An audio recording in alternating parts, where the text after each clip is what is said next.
call, I hit my dance like Usher. Woo. I just found my tempo like on DJ Mustard. Woo. I hit that Ginobili with my left hand on like woo. Lobster and saline for all my babies that are niche. Chicken finger, fresh fry for them hoes that wanna dip. Jumpin', them boys up to something.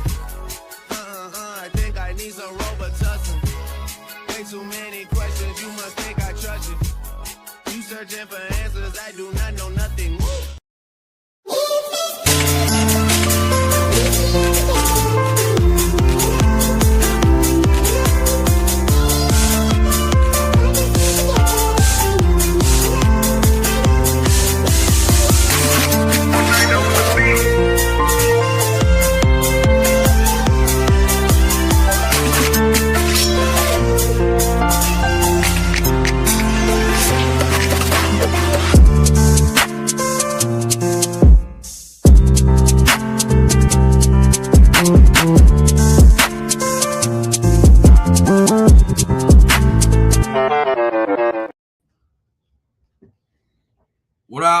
What up, everybody? It's your boy, Aaron, All Niter.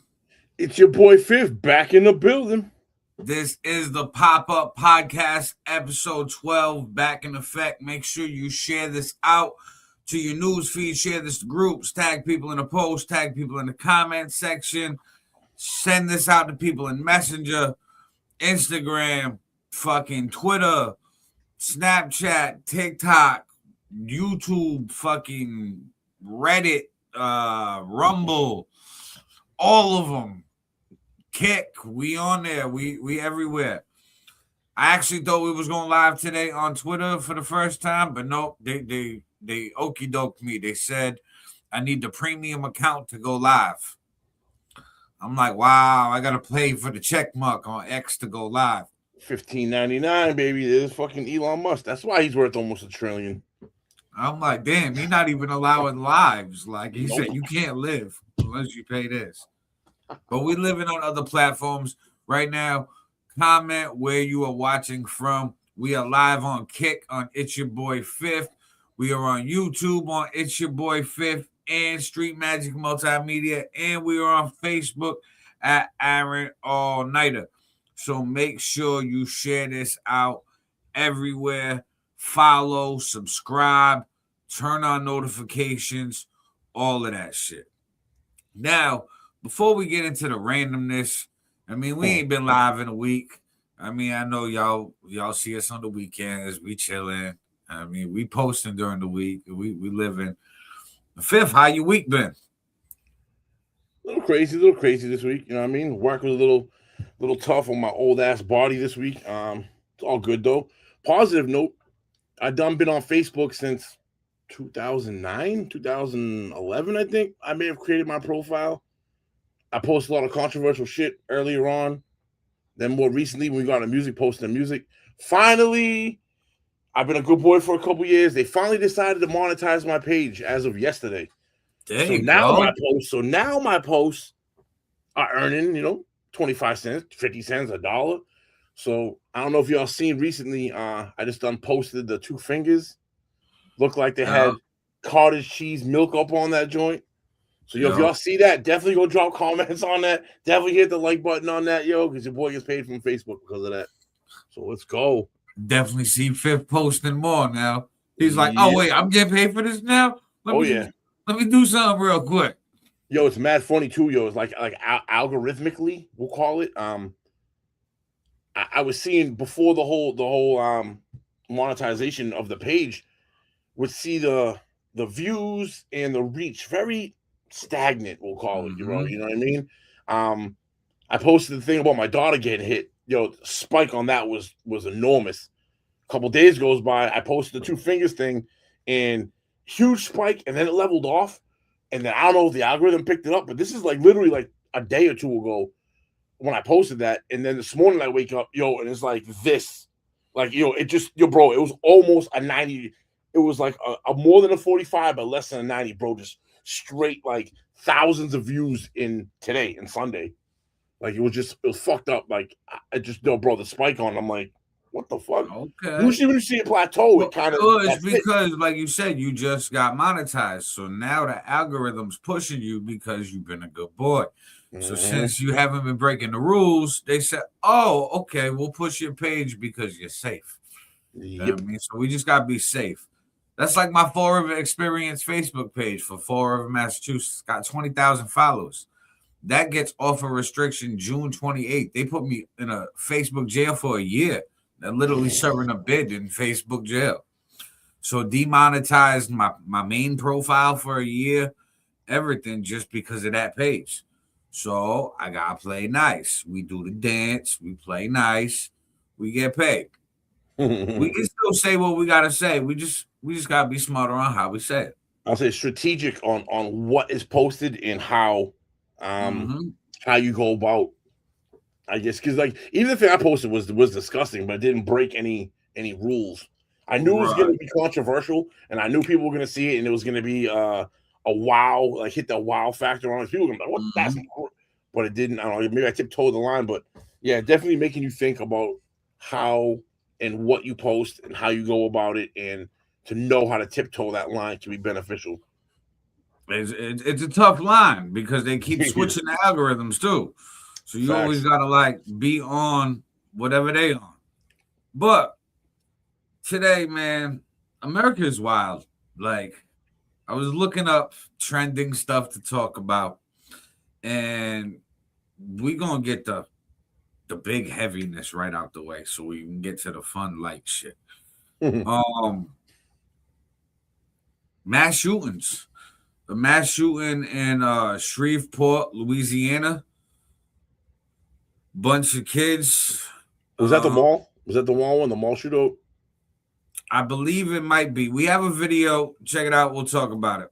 This morning, officers responded to a shooting that occurred just after 6 a.m. In doing so, we've determined that this was a domestic call in nature.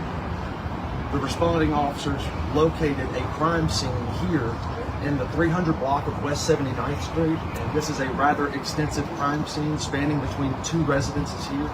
There is also another residence on Harrison Street that is part of this crime scene as well. Right now we have at least 10 individuals that were struck by gunfire last night in a domestic disturbance. 8 of these individuals are deceased.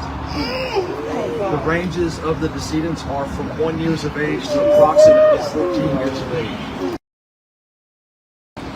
The individual responsible, once leaving this scene, performed a carjacking right here in close proximity to the corner of West 79th and Linwood, at which point in time, Shreveport Police Patrol officers got behind that vehicle and a chase ensued. The vehicle was chased into Bossier Parish, and at which point in time, Shreveport police officers did discharge their firearm, and that individual is deceased.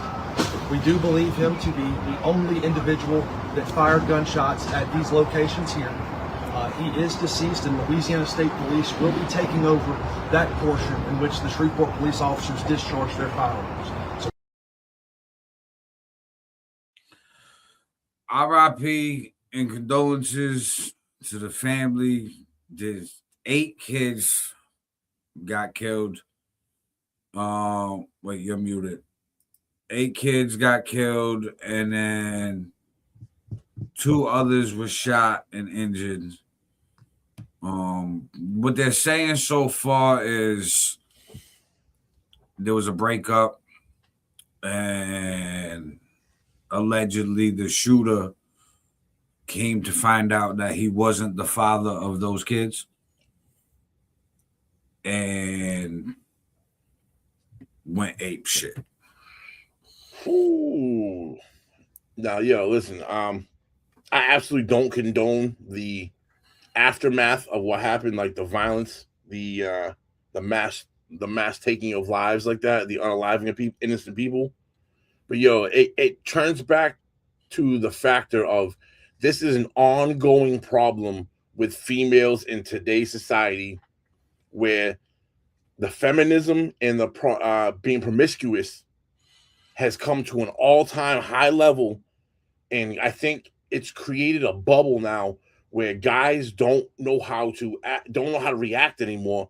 This has become such a standardized thing now. With you, I see these stories pop up on my YouTube all the time. So and so was taking care of this kid or that kid, not knowing that it wasn't his kid, and it almost leads you it leads me to a point of like, should we be DNA testing every single baby against the parents as they're born? Has it come I think we should. Has it come to this point? Like, yo, that's wild, bro. Like, I believe that honestly would be such a genius level idea where it's just so common sense to do it. Like, why not do it? I understand it costs a little bit more, but the certainty being there to avoid instances like this, like you said, and same, I agree. I don't condone the reaction this man had, but 10 kids, that's over a decade, because 9 months each pregnancy. Even if it was like back to back, that's like 10 years he was in this woman's life, minimum, thinking that these kids is his. And to find out that the kids allegedly, from what's being spoken about now, find out that the 10 kids aren't his. Right. That world-crushing feeling. I mean, you kind of can't really say to a woman like, hey, that kid's not yours, because like women birth the kids.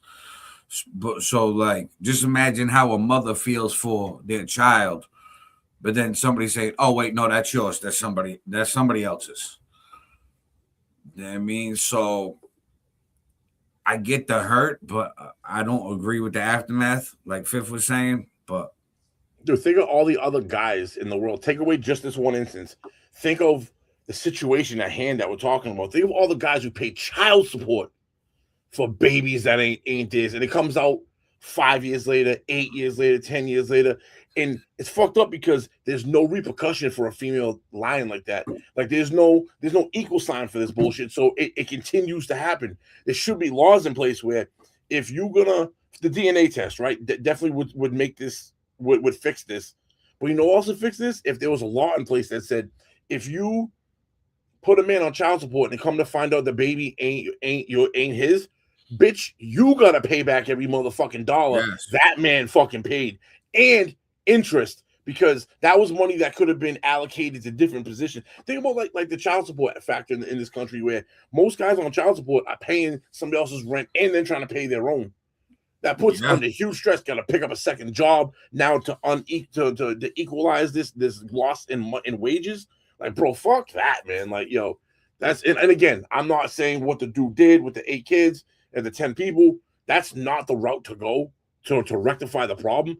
But goddamn, bro, this really speaks to an underlying issue that we have here in America, or maybe globally. I'm not sure globally, but I can speak for America. That, bro, this is something that needs to be talked about. We're talking about equal rights nowadays. Everything's equality, but it's equality just for the women's side. Where's this in this men's side on this instance? Then this is a huge fucking topic we talking about. This ain't a small thing we talking about. This is a big motherfucking topic. And yet, look at Kanye talked about it in Gold Digger. He said 18 years, and on the 18th birthday, he found out it wasn't his. Just imagine that. Like, wow, the deceit, the lies, the scumminess.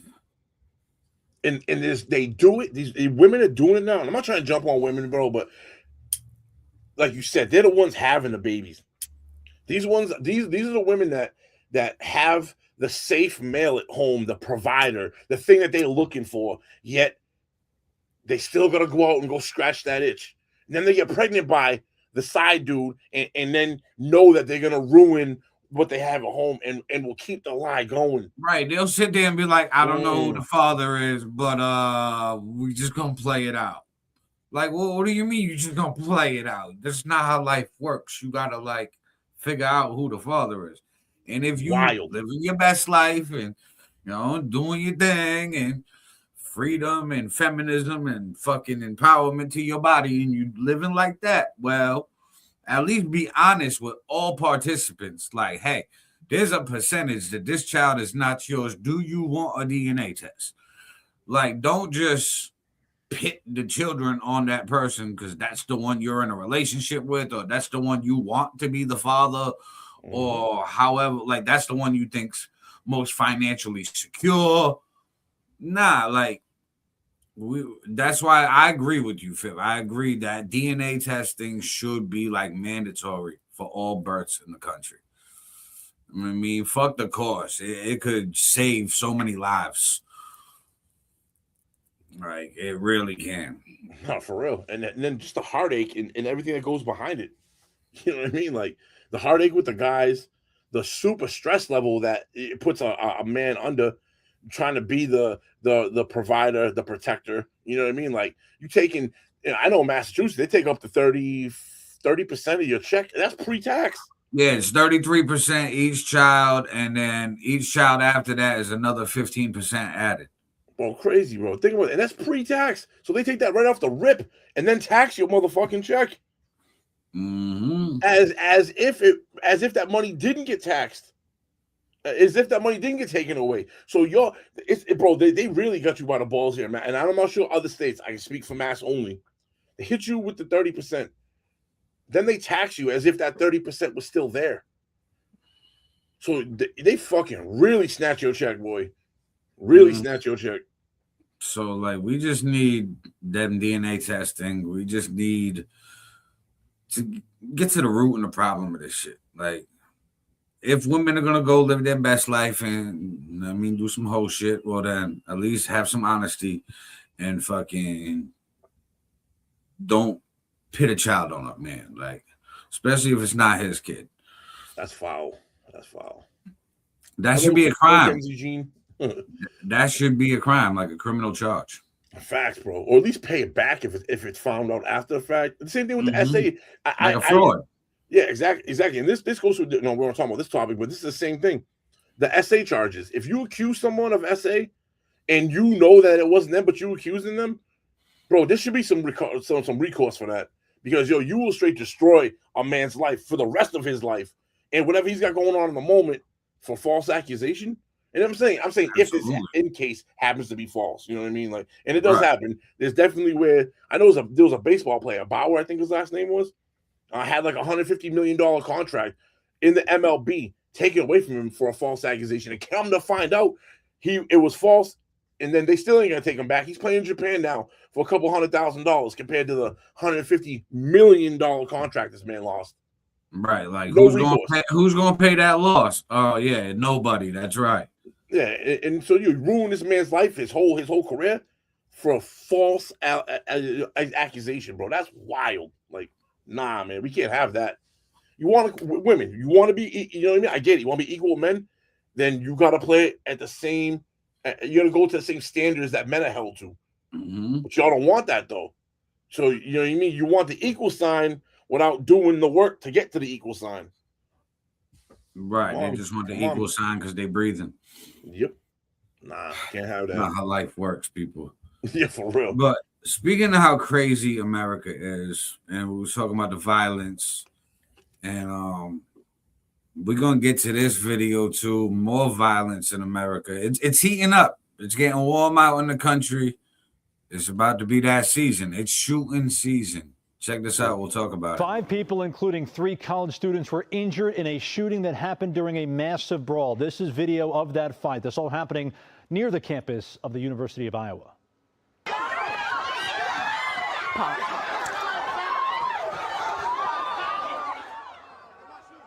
Students say this chaotic scene broke out early this morning as bars were letting out. Police now say 1 person is in critical condition, while 4 others are in stable condition. So far, no arrests have been made.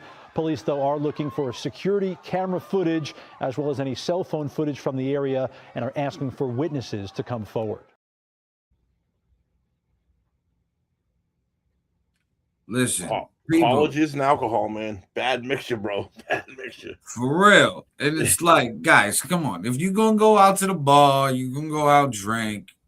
Yeah, say you get into a bar, bro. Leave the guns alone, bro. You know what I mean?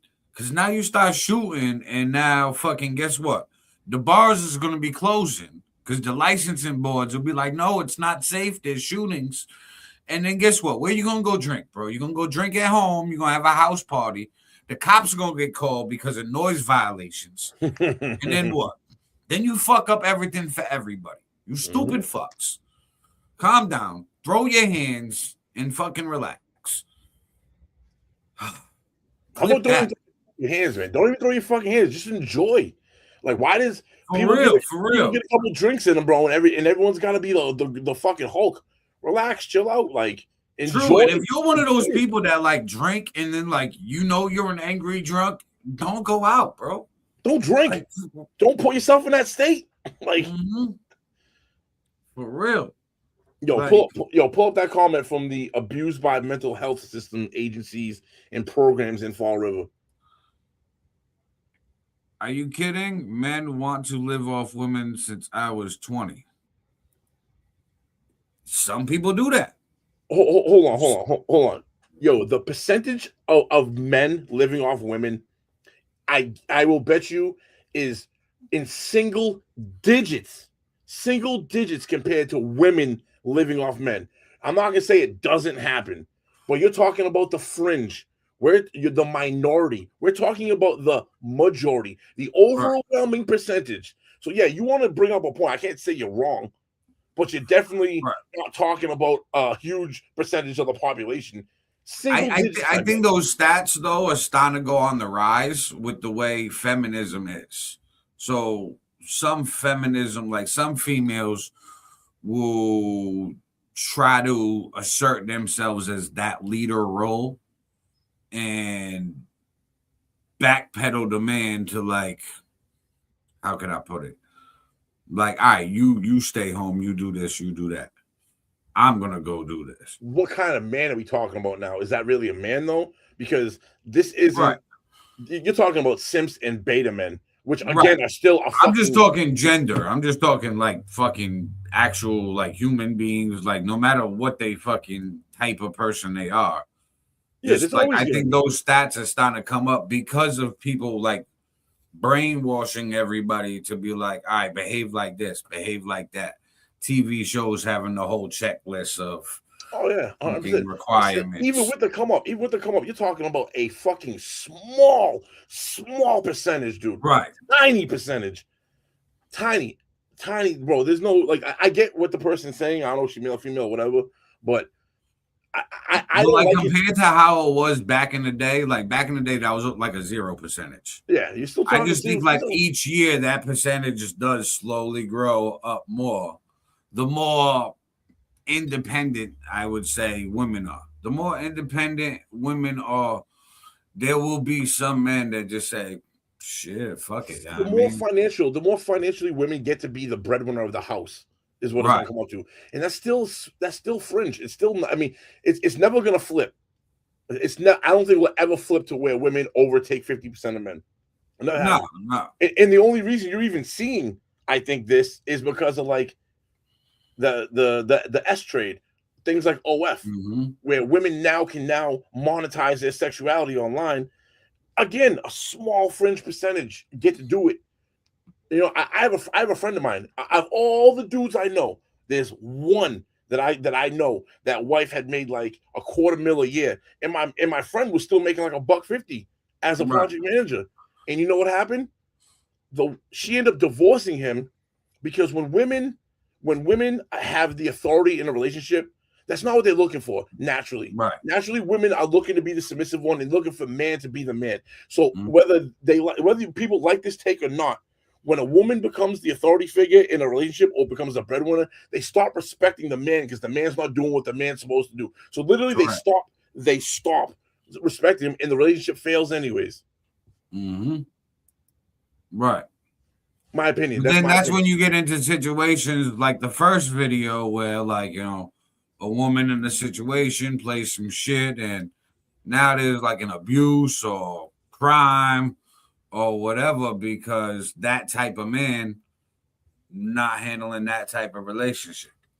No, because it's not DNA to do that, bro. Like we're literally built to be protectors and providers, and they're built to be nurturers and like household, take care of the household, be the peace at home, so that the man can go out in the world and do what they're supposed to do to bring the resources back home. That's how it's been traditionally, and it worked for thousands and thousands of years. And only recently have we seen this like change in that dynamic, and now there's turmoil everywhere. So is it really working? Now, in the comments, abused by mental health system agencies and programs in form of a mass, but no, they want him to be a good man so she can relax in her feminine. I then agree put with that. working together to be a power couple. Yeah, but I agree both with the gotta first be statement. equal to be a power couple. Otherwise, it's only one person out of the couple that has the power. But that's the thing. They can only ever. And here's the thing, him or her understand is in that dynamic, there really can only be one person that makes the decision. Right. You can't have two people making a decision, because if one wants to go left, one wants to go right. What happens? So a good decision maker, like hypothetically, right? We'll say like the guy is the head of the household, right? A good guy will listen to his wife or girlfriend and absorb what the input into the decision. But essentially, at the end of the day, the decision that all right, we're gonna go this is what we're gonna do. There can only ever be one. There can't be two. So we say power couple. What do you like? Even with Jay-Z and Beyonce, there needs when the decision's made, there needs to be one person that makes the decision to move forward. Yeah, Jay-Z definitely making the decisions in that relationship. You know what I mean? That's just how it goes. Facts. Even how powerful Beyonce is, Jay-Z's making the decisions. Now, we're going to get to some lighter talk. right. That shit got philosophy. That shit got deep quick. Well, this is lighter than what we've been talking about, but you see what's going on in California with the fraud? Bro, Nick Shirley. Bro, you see what they did to Nick Shirley out there? He was the one exposing that. They put that law into effect. Oh, yeah. Boy. So hundreds of millions of dollars in hospice fraud. Check this out. We'll talk about it. An update tonight in our CBS News investigation into hospice fraud in Southern California. Our team was the first to report charges filed against more than 20 suspects in what's described as a $267 million fraud case with zero legitimate patients. Here's CBS News correspondent Adam Yamaguchi. CBS News obtained exclusive body camera footage showing California Department of Justice officers raiding 10 homes and offices in a crackdown of suspected hospice fraud. State Attorney General Rob Bonta says they've charged 21 suspects. What will address fraud is us doing the hard work, heads down, sleeves rolled up, doing the investigation, doing the arrests, doing the prosecutions. Here's how Bonta describes the alleged scheme. The suspects purchased personal information from the dark web, used it to enroll in California's state-run Medicaid program, then used 14 hospice companies to bill the government for this phantom care. All of it coming from taxpayers. There were no actual services, no hospice centers. For months, CBS News has been uncovering signs of potential hospice fraud. We found one doctor's name on claims from 126 hospices. He wouldn't speak with us. Medicare chief Dr. Mehmet Oz announced on social media they revoked that doctor's ability to bill the system. It's become a political flashpoint, with Democrats and Republicans trading blame, even as state and federal officials try to work together. It is a challenging time between some states like California and our federal partners. We remain committed to partnership. CBS News has learned those officials are now working through 300 open investigations in California. Adam Yamaguchi, CBS News, Los Angeles. 300. Damn, bro. Yo, they can't, in California specifically, I'm going to say it's about California only. You can't blame Republicans in California. They don't exist in California. They do. I say they don't. They're there, but they are in no positions of power there at all whatsoever. California's been run Democratic for fucking as far back as I can remember. Bro, At that's least 15, 20 years. Bro, that's wild. And then you have people like Nick Shirley who exposed the Minnesota fraud, goes to California, brings this to the light, and they put in legislation right now and this is wild, bro, to now be able to go after whistleblowers in California. So someone like a Nick Shirley goes to California, brings this to national news. California legislators is going to be able to go after Nick Shirley now? Yeah, it's fucked up. It's a way to silence people. What? Bro. Mm-hmm. These big corporations and companies and people doing all these frauds and scams, they don't want people fucking up with their money. And if they're in the position of power to make legislation, they're going to put legislation in place that silences people that fuck with their money. And then it's like all of us in the public, we're going to watch it, see them do it, and then be like, fuck, damn, there's nothing we can really do about it now because they're the ones in power. Somebody voted them in. Bro, they want to talk about fucking, and again, I know we're not talking about Trump right now, but they want to talk about Trump being a fascist and a communist. What kind of legislation is that? Mm-hmm. That ain't fucking democratic fucking legislation coming from a bro. That's nuts, bro. I can't. There's almost no words to describe. Like, I'm like, is this real life? Like, is this a movie? Mm-hmm. It feels like a movie. It feels like it's a simulation. It's at this point, it's gotten to where, how can I word it? There's fascism on both sides. Both sides have their thing. Like I said on our track, Illusions, left, right, red or blue, you a fool if you think they care about you. They're two arms on the same body. And it's a pendulum swing. Right now, we're going to see a shitload of Democrats exposed for fraud, scams, SAs, all types of shit. Because Republicans are in power. When the pendulum swings and the Democrats go in power, you're going to see the same exact playbook, play for play, with just Republican players getting exposed. And it's going to go back and forth to be the divisive structure, which is the United States government, which is made to divide and conquer in order to govern us, to have control of 220 million plus people. You can't keep them all on the same page. That's too powerful. So if you divide them into different factions, beliefs, theologies, sports teams, this, that, fucking guess what? Now you can control all these little pockets of people and be good. It's just the way the game was played, designed. And like, I'm here for all the exposure. Like, I love watching these people get exposed for their fraud, their scandals, all this shit. I love it. It's good for the podcasts. It's great for clips. It's all of that. But it's like, I'm not surprised by any of them. You can name any politician that's a politician and throw some wild accusation after their name. And I'd be like, yeah, makes sense. I mean, like any of them. I don't, yeah, but that says a lot in itself, bro, because the bar set so low, the expectation, like, it's sad, and you're right, but it's sad we even have to think like that. Right, but it's the design of the system. The design of the system is for us to play that game and do that dance. But once we figure it out, now it's lame to do that dance. It's like, damn, this is what I've been dancing to? Like, what the fuck? Like, I don't even like this song.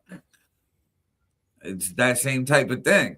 The bar has been lowered so far. It's absolutely sad that, like, we know what's going on, and we say, and you're like, I'm here for it because but listen, we know that the bar is set low. But what I'm saying is, there's millions of people that think some of these politicians that are politicking right now are the best politicians ever. And it's like, are you kidding me? Left, right, red, or blue, they're all fools. They're all corrupt. And we just, like, we pick them like teams. We're like, yeah, this one, go Patriots, go LA Rams. Like, what? Huh? What the fuck? But it's designed that way. And that's just how our brain works. You got to think these governments have all the top scientists. They know how the brain works. They know psychology. They know how to manipulate. They just manipulate the masses. But once you learn how you're manipulated, you can see through the fog. So it's like the we Matrix see mode. through the fog and be like, oh, well, this one's just a crock of shit. This one's talking out their ass. That one's a scam. That one's a fraudster. Like, you can see it. You can't con a con. Oh, it's the Matrix, the red pill, the blue pill. You know what I mean? And it sucks sometimes because once they've woken you up and you actually can identify these things, you can never ever go back to being ignorant again. And in a way, it's almost like it's taxing on you as a person because you constantly see it every day and you see it for what it really is, but yet there's really nothing you can do about it. It's just you kind of get to the point where you're like, man, was it worth it to get woke and be able to see it, or was the ignorance bliss? You know what I mean? Like that saying. See, I feel like I've always been, I guess the term woke. Like, I've always been able to see through the bullshit, no matter whether it was teachers at school, whoever. You know what I mean? Like, so politicians, I'm like, okay, these people go on a campaign to make people like them. They always say whatever the fuck you want to hear. I'm going to lower taxes. I'm going to increase jobs. We're going to do this. We're going to do that. And then you hear about all these old timers that are like, yeah, well, they got into office and they didn't do one fucking thing they campaigned about. They did this, they did that. So my brain instantly figured out, okay, as long as you get these people to fucking like you and campaign and sell them a dream, they'll buy it because they're so thirsty for that dream that once you're in power, though, the people who are thirsty for that dream don't realize they gave you the key to the house and the security code. You're in the house now. It's mine. So, yeah, that shit I told you I was going to do. Sorry about that. Can't help you. Bye-bye. I'm already in, bro. It doesn't matter now. Psych. You know right. What I mean? That's what they do. They all do it. So, like, whenever I hear these politicians doing the textbook fucking, I'm not going to do this. I'm going to do that. Bro, shut the fuck up. You don't watch some speeches. You didn't watch some shit. You just was like, this is what I got to do. It's like a Miss America pageant where they're like, what are you going to do? I want world peace. Yeah. It's the gimmick. Fucking, I'm too smart for the gimmick. Fuck out of here with that shit. Go play that on a flipper head, not me. Yeah. And then it's like we say this shit to the flipper head people like, hey, bro, wake the fuck up. This is what it is. They're like, no, but this one and that one, this one did so much. And it's like people want to fight you sometimes and argue with you over politicians. And it's like, bro, you've never even met this man or woman in your life. They don't know you exist. And even if they didn't meet you, they'd give you the same handshake, hug, kiss on the cheek, kiss the baby as they would every other person in the world. Because that's their job. They're always campaigning. Like a politician never turns off when they're in public. Oh, hell no. I see the former mayor of my city all the time. This man, it always feels like he's about to run for mayor again. He's taking pictures. He's at grand openings of restaurants and businesses at like the ribbon cuttings and shit. And it's like, bro, you have nothing to do with this business. You're not campaigning. You're not running for anything. What the fuck are you doing? That celebrity star power never goes away. You know what I mean? Right. Like once So you he's get like- that notoriety. Yeah, plus he always keeps the door open for whenever he wants to step back into that field, whenever the time's right. So he's always campaigning. Some people are like that. Like Trump, for instance. Trump campaigned for like a decade before running for president. He always talked about it. He always had people asking him if he was going to run, if he ever thought, hey, have you ever considered running for president? All these interviews. He denied it for a minute too, bro. That was the crazy part. Right, but listen, that was testing the waters. It's smart. It's marketing and branding and business and putting the name out there even more than he already was. But you got to think, we do interviews with artists, and yeah, we throw some questions at artists that are like freestyle off the cuff, off the top of the head. But for the majority of interviews, we give a rundown of what we tell the artists we're going to talk about. That's how interviews go. You know what I mean? Now, TV interviews, they definitely give you the script of what the questions are. People agree on what the questions are going to be, or, hey, don't ask me this. I don't want to talk about that. Let's structure the interview that way. All friendly layup type shit. So he knew those questions were going to get asked. Or he could have said, hey, ask me about this. No, I know what you're saying for a fact. So we had a governor here before Healy. I forget the dude's name right quick. He came to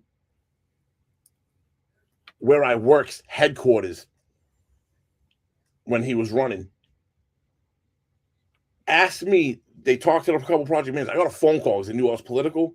They was like, yo, when you come here tonight, do you want to ask him a question? I was like, absolutely. I'll get my questions ready. I'll hit him with 3. Girl looks at me and says, no, we're going to hand you a question to ask him. I went, huh?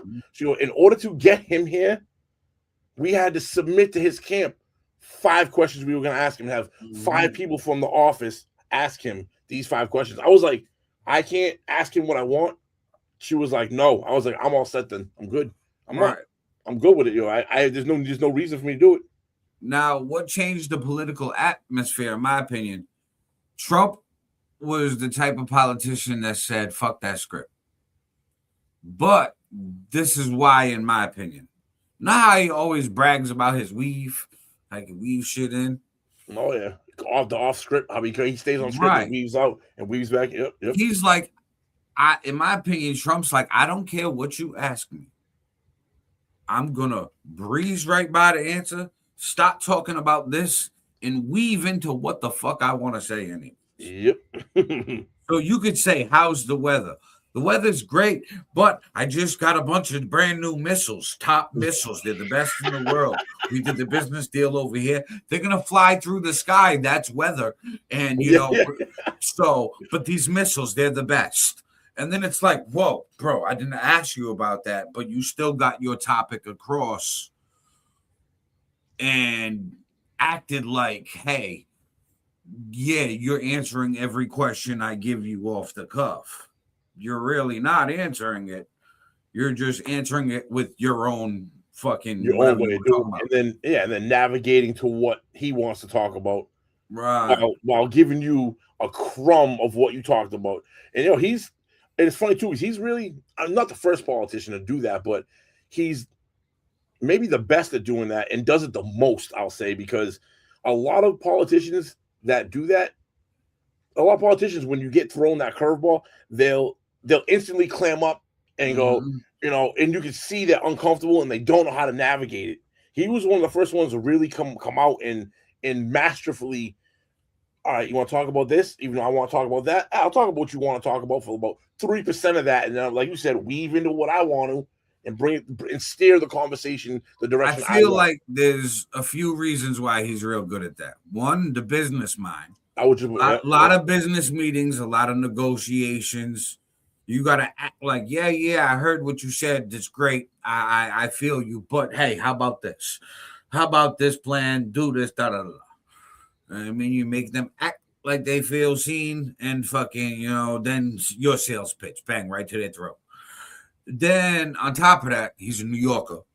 Yeah. So he's like, hey, fuck it, I don't give a fuck. Just ask whatever. I'm going to tell you whatever the fuck I want to tell you anyways. Mm-hmm. And the last thing is the real estate tycoon he was in the 80s. You got to think 80s New York, the labor unions were run by who? The mob. Mafia. All the mafia. All the families. The 5 families, they running around.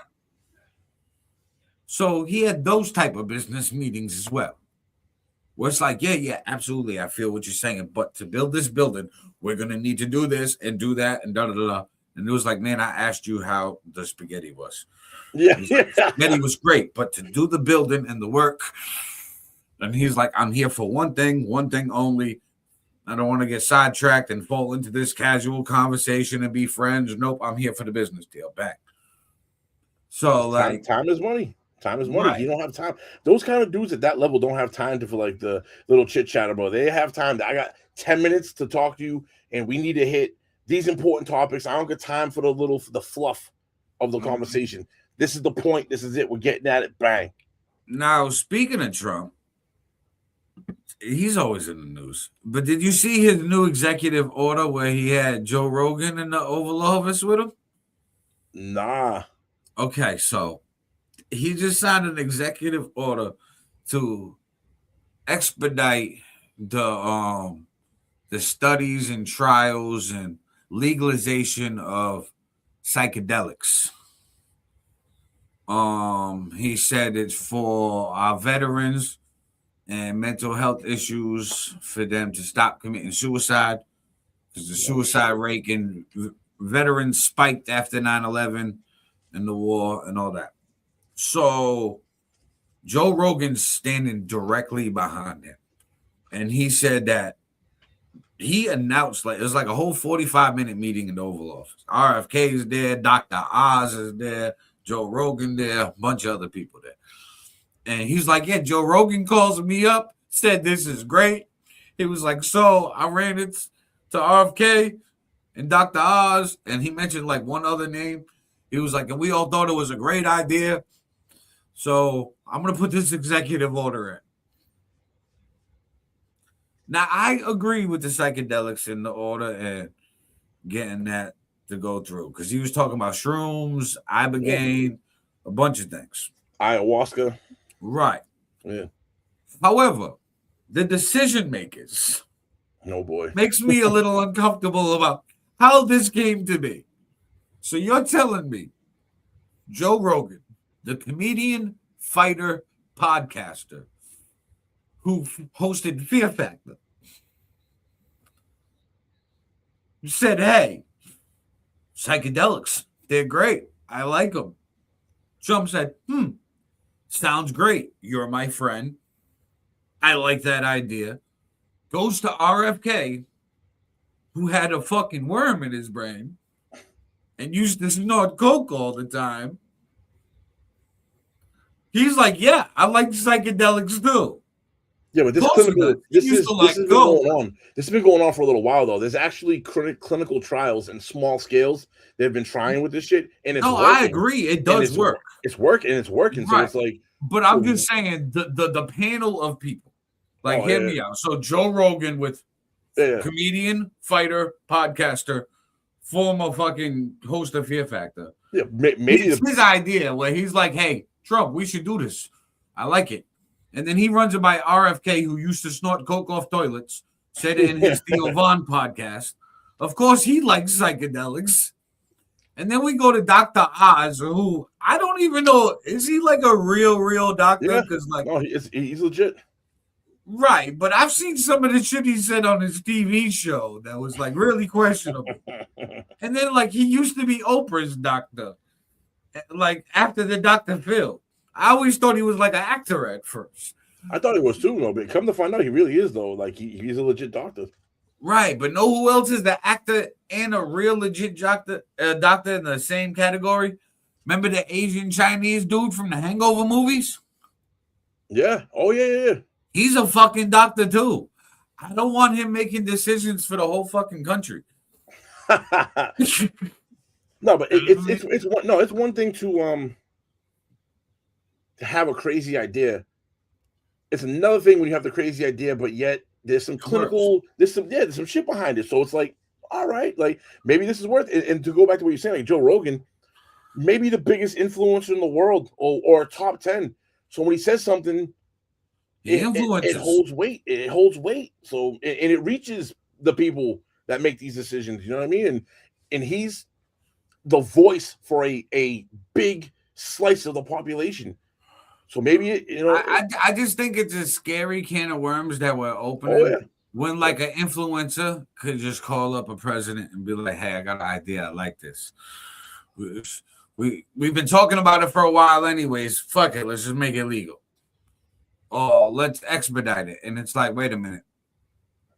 I'm totally agreeing that it works. I've actually myself wanted fucking that ayahuasca plant that they have in South America. I'm like, I wish you can get that shit up here so I don't got to go to South America. Because, like, I got PTSD and bipolar and mental shit myself. And bro, so it breaks like, opioid addiction that shit too. works. It like, breaks opioid addiction. We seen that shit on Vice, bro. You know what I mean? And that was what the Ibogaine. Ibogaine. Yeah, that shit was in the Canada. Ayahuasca too. It's the ayahuasca too. It's the same shit, bro. It's the fucking those things are there are multiple uses, and it makes you think like these herbal medicines, the Eastern medicine they call it. Why isn't it in America? Because our Western medicine, the pharmaceutical companies are like, no natural cure, no natural cure for you, sir. Here's a pill. Come to us. Go through the insurance. Let's run this through the system. You know, Dr. Sebi would be proud right now. For real. Yeah. Just saying. He'd be like, I've been trying to tell you motherfuckers this shit for years and you guys had to kill me, right? But no, Joe Rogan says it. And hey, everybody's like, hey, that's a great idea. Yeah. He's like, what the fuck? I should have just did an interview with Rogan. For real. For real. And Trump mentioned the interview with Rogan. He said that it had over 300 million views. He was like, I'm so thankful Kamala didn't do it. She didn't want to do it. And then he like points at Joe Rogan. He goes, he wanted him to do it though. He goes, I don't know why he wanted to do it. He goes, well, I know why, but it wouldn't have been good.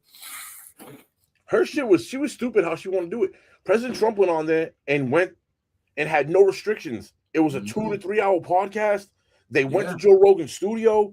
It was exactly how Joe Rogan's podcast was set up prior and afterwards. Right. Harris had like no more than 45 minutes to an hour. You got to come to my thing. Here's shit that I will and won't talk about. The typical political shit. Yeah. She was trying to do the old politician playbook, not realizing that Trump changed that. And the Americans want that playbook from Trump. More authenticness, yo. That Carmelo shit is so fake. We all see through it now. Like you said, it's a broken playbook. Like we see what you're doing. We see the puppets, hold the strings. We see what's going on. Now, speaking of all these puppets and puppeteers and who's pulling the strings and talking about Trump, check this out. We'll talk about it. I just want to thank the people behind me are outstanding.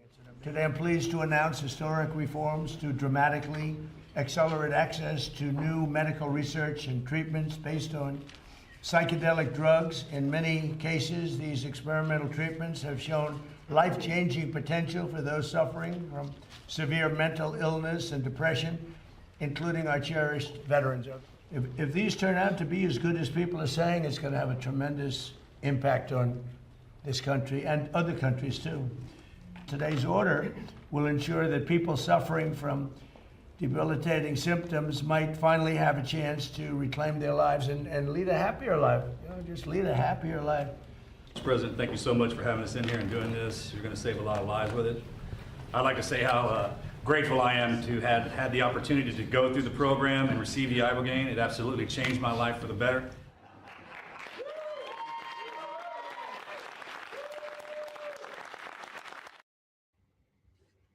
Yeah, I'm all for it. I'm just like, I just shake my head at the board that came up with the idea to finally push the final push. I'm like, the Ibogaine, go ahead. That's great. I want that shit in CVS. However, like I said, I still just look at the panel of people that made the final decision. It was like, we couldn't have just got better representatives for this moment. Like more serious representatives. Like you got, like I said, Rogan, fighter, podcaster. I mean, most people know him for his podcasting. Yep. And then a lot of people who know his podcasting know that he fights too and does comedy. And his original come up was he was the host of Fear Factor for a long. That was really Right. what pushed, accelerated his him big into introduction to the world. Yeah. So like some people who don't follow podcasting, they might just know him as the Fear Factor guy. Yeah. And Or now the comedian. Fear Factor guy is behind the president saying, "Hey, take this. We're good." They're like, "Nah, man, I've seen Fear Factor. I'm all good." I'm not putting my head in a box and filling it with It's spiders. a new episode. Speaking of Rogan and like Fear Factor, you see the new Fear Factor? They got Johnny Knoxville as the host. Yes, bro. Listen, I just Perfect. watched this season. They actually have these people. It was the Fear Factor house. They had them living in a house together.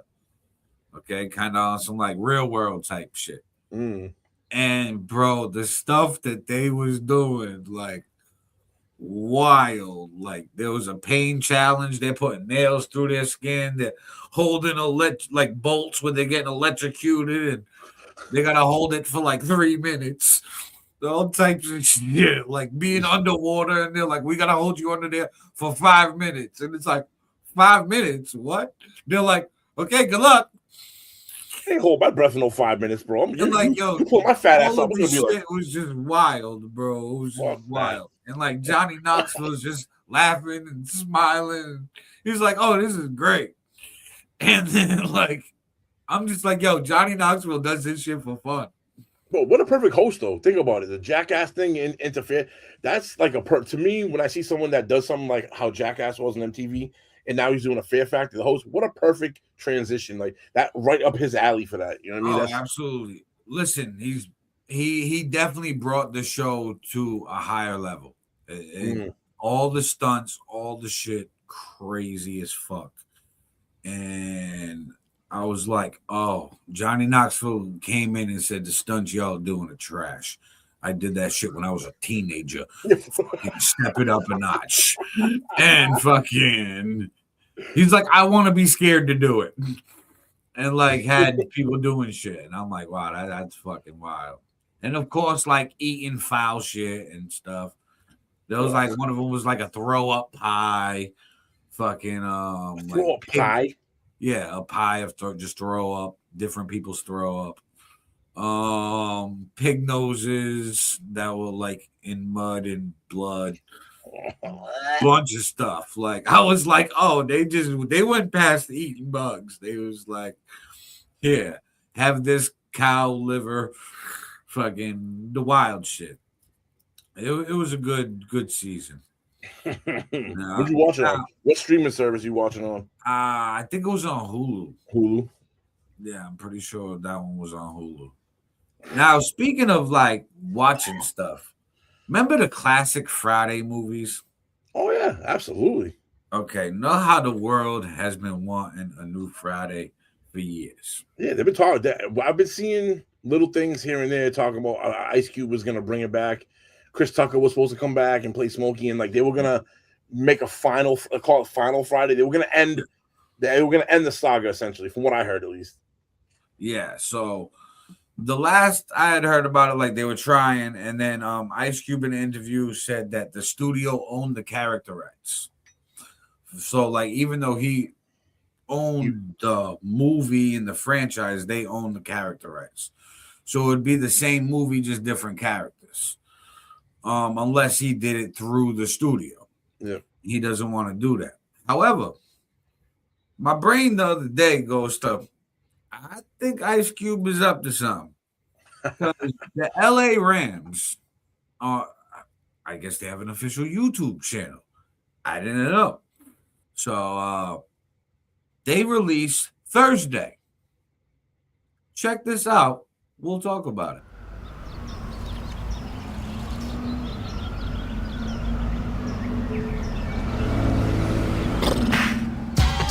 Hello, it's your partner, Big Boy.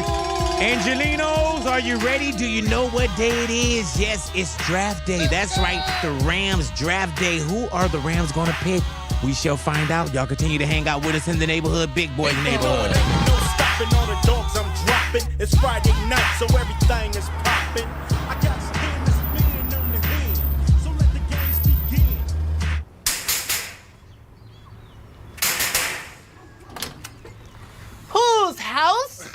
Rams house, baby. That's what I'm talking about. I know you don't want to stay cooped up in the crib all day. I know this. So I'm gonna take you to Draft House today. Cause it's Thursday, the Rams got a first round pick, and we ain't got shit to do. I like that. I like that. Oh, I'm Terry, man. Who's he with? I don't know, but hide your stuff.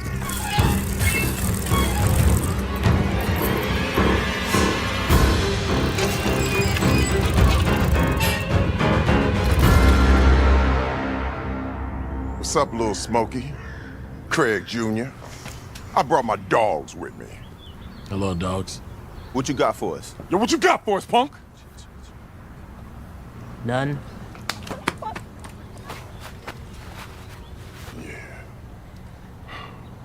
You know, I used to play with the Rams. Drafted in 91. 11th round.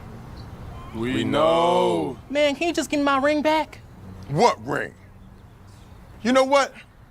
I'm ready to go right now, bless cause. What, Terry still got it? Huh? Damn! I can hear that. Every time, Terry. Yeah, that's right. We out.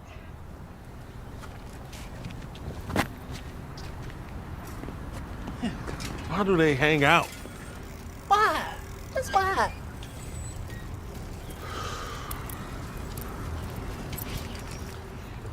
Oh, we need to go. Come on, man. I don't know why y'all tripping on that draft so much. Who you think we picking, YG? Man, F them picks. I ain't gonna tell you young street punks again, stay off my grass. YG, chill. Why you always hating? He in my driveway.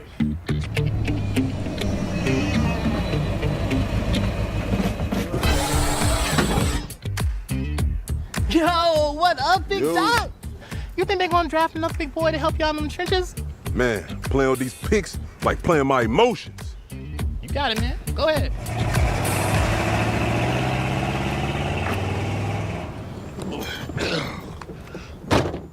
Man, this Thursday's gonna make our whole season. And you know this, man? Don't sleep on Friday, though. You know it ain't no stopping all the dogs I'm dropping. It's Friday night, so everything is popping. I got skin to speak. Bro, I saw that clip and I didn't get the whole story. I only saw the clip. And then I'm like, yo, that's Ice Cube's kid. Come to find out, that's fucking Chris. That's Chris Tucker's kid too. And I didn't know the backstory that you just said that was Thursday. And then that was like how I say, so that was like his Ice Cube's answer to the studio. I didn't know that part of it, but I only caught the mid. Oh shit, bro. And that's then wild. I'm watching the video, right? So when Terry That's Crews fucking pops dope, up, yo. Terry Crews did get drafted by the Raiders, the LA Rams. That's true. Yep. So I'm like, oh, that's real poetic. He did that in the video. Then I'm like, oh, that tells me he's down to do a Thursday. And then when Big Worm's car came up, did you notice the license plate said Big K Dot? Nah, I didn't. Yeah, so the license plate for Big Worm said Big K Dot. And then when Chris Tucker's son dabbing up, said, what up, Dot? K Dot, Kendrick Lamar. And then Ice Cube's son at the end, don't sleep on Friday when he looks back from the Impala, winks before it ends. So was this testing the waters to see if there's still an appetite? I think so. Absolutely. And the LA Rams YouTube channel had over 1.5 million views on that clip in one day. Bringing hell attention to the Rams. They loving it. They loving that. So that tells me, listen, they're going to do a Thursday movie. It's going to be the kids. Perfect. Perfect. Ice Cube going to make an appearance. Chris Tucker might make an appearance. but they're gonna be like the parents. They'll be like, man, why don't your ass go get a job or something? Like, what the fuck? You're always on the porch. And then go outside. Ice Cube could be taking a shit, call his kid inside there, spraying the air, the glade. Exactly. So I'm here for it. And then, you know what I mean, Kendrick Lamar in it, playing the Big Worm character, being like Big Worm's son or something. And it's the next generation. What a handoff, bro. What a perfect handoff. Genius. And bro, hand it off to the kids and remake it. I'll be honest with you, yo. My 18-year-old's in that new up-and-coming generation, and he was asking me, I think it was like a month ago, he was like, yo, what's up with them old movies you guys used to watch? What's up with them Friday movies? And I was like, why? You getting into them? He's like, I think he watched the one, the second one where Cat Williams was a little pimp. Mm-hmm. He's like, bro, I love that one. I'm like, you gotta check out the first one. The first one's even better. The first one's a classic. Like, oh, absolutely. So even that. So what I'm trying to get by saying that, I'm trying to say that there's even an interest in the old Friday movies. Now imagine they all get rewatched again, and they modernize it for these new kids with the Thursday, bro. I'm saying it'll be a hit, bro. And you got to think they drop Thursday. They drop it on the streaming, right? Guess what? They're gonna have everything else on streaming. Everybody's gonna go back. They're gonna watch Friday, next Friday, Friday after next, and then they're gonna watch Thursday. Yep. Like, what the fuck? I mean, like, are we gonna start the week over again? Come on. Epic, bro. Epic. And who knows? The Thursday movie might actually do big numbers to the point where the studio's like, okay, we'll pay the budget you guys want for another Friday movie. I hope they do that, bro. And then I hope Ice Cube goes, you know what? We don't even need you now. We got the cult following. We did without you what we wanted to do with you, and now we don't need you. True, like I think all good for that on a principle thing, but I think that I'd still take their money. I'd be like, you know what? We fought for this budget. We showed you we earned this budget. And now you coming back and you willing to pay me what I earned and what I'm worth. Like, because Ice Cube for years been saying that Chris Tucker wants an astronomical amount. Chris Tucker deserves it. You know what I mean? So he not settling for less. That I heard the character of Smokey. He was so early in his career, and he didn't want to be known as that is his only thing.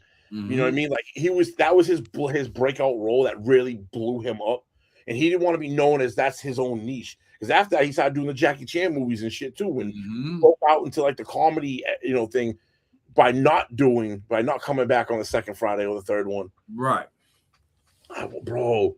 But you gotta think his value's up there. So So when Cube was like, "Let's do another Friday," he like, "My lawyers is saying this is my price." Yeah. And then Ice Cube was like, yeah, well, the studio don't want to pay that price because the studio's still sleeping on some cult films because they about to hood.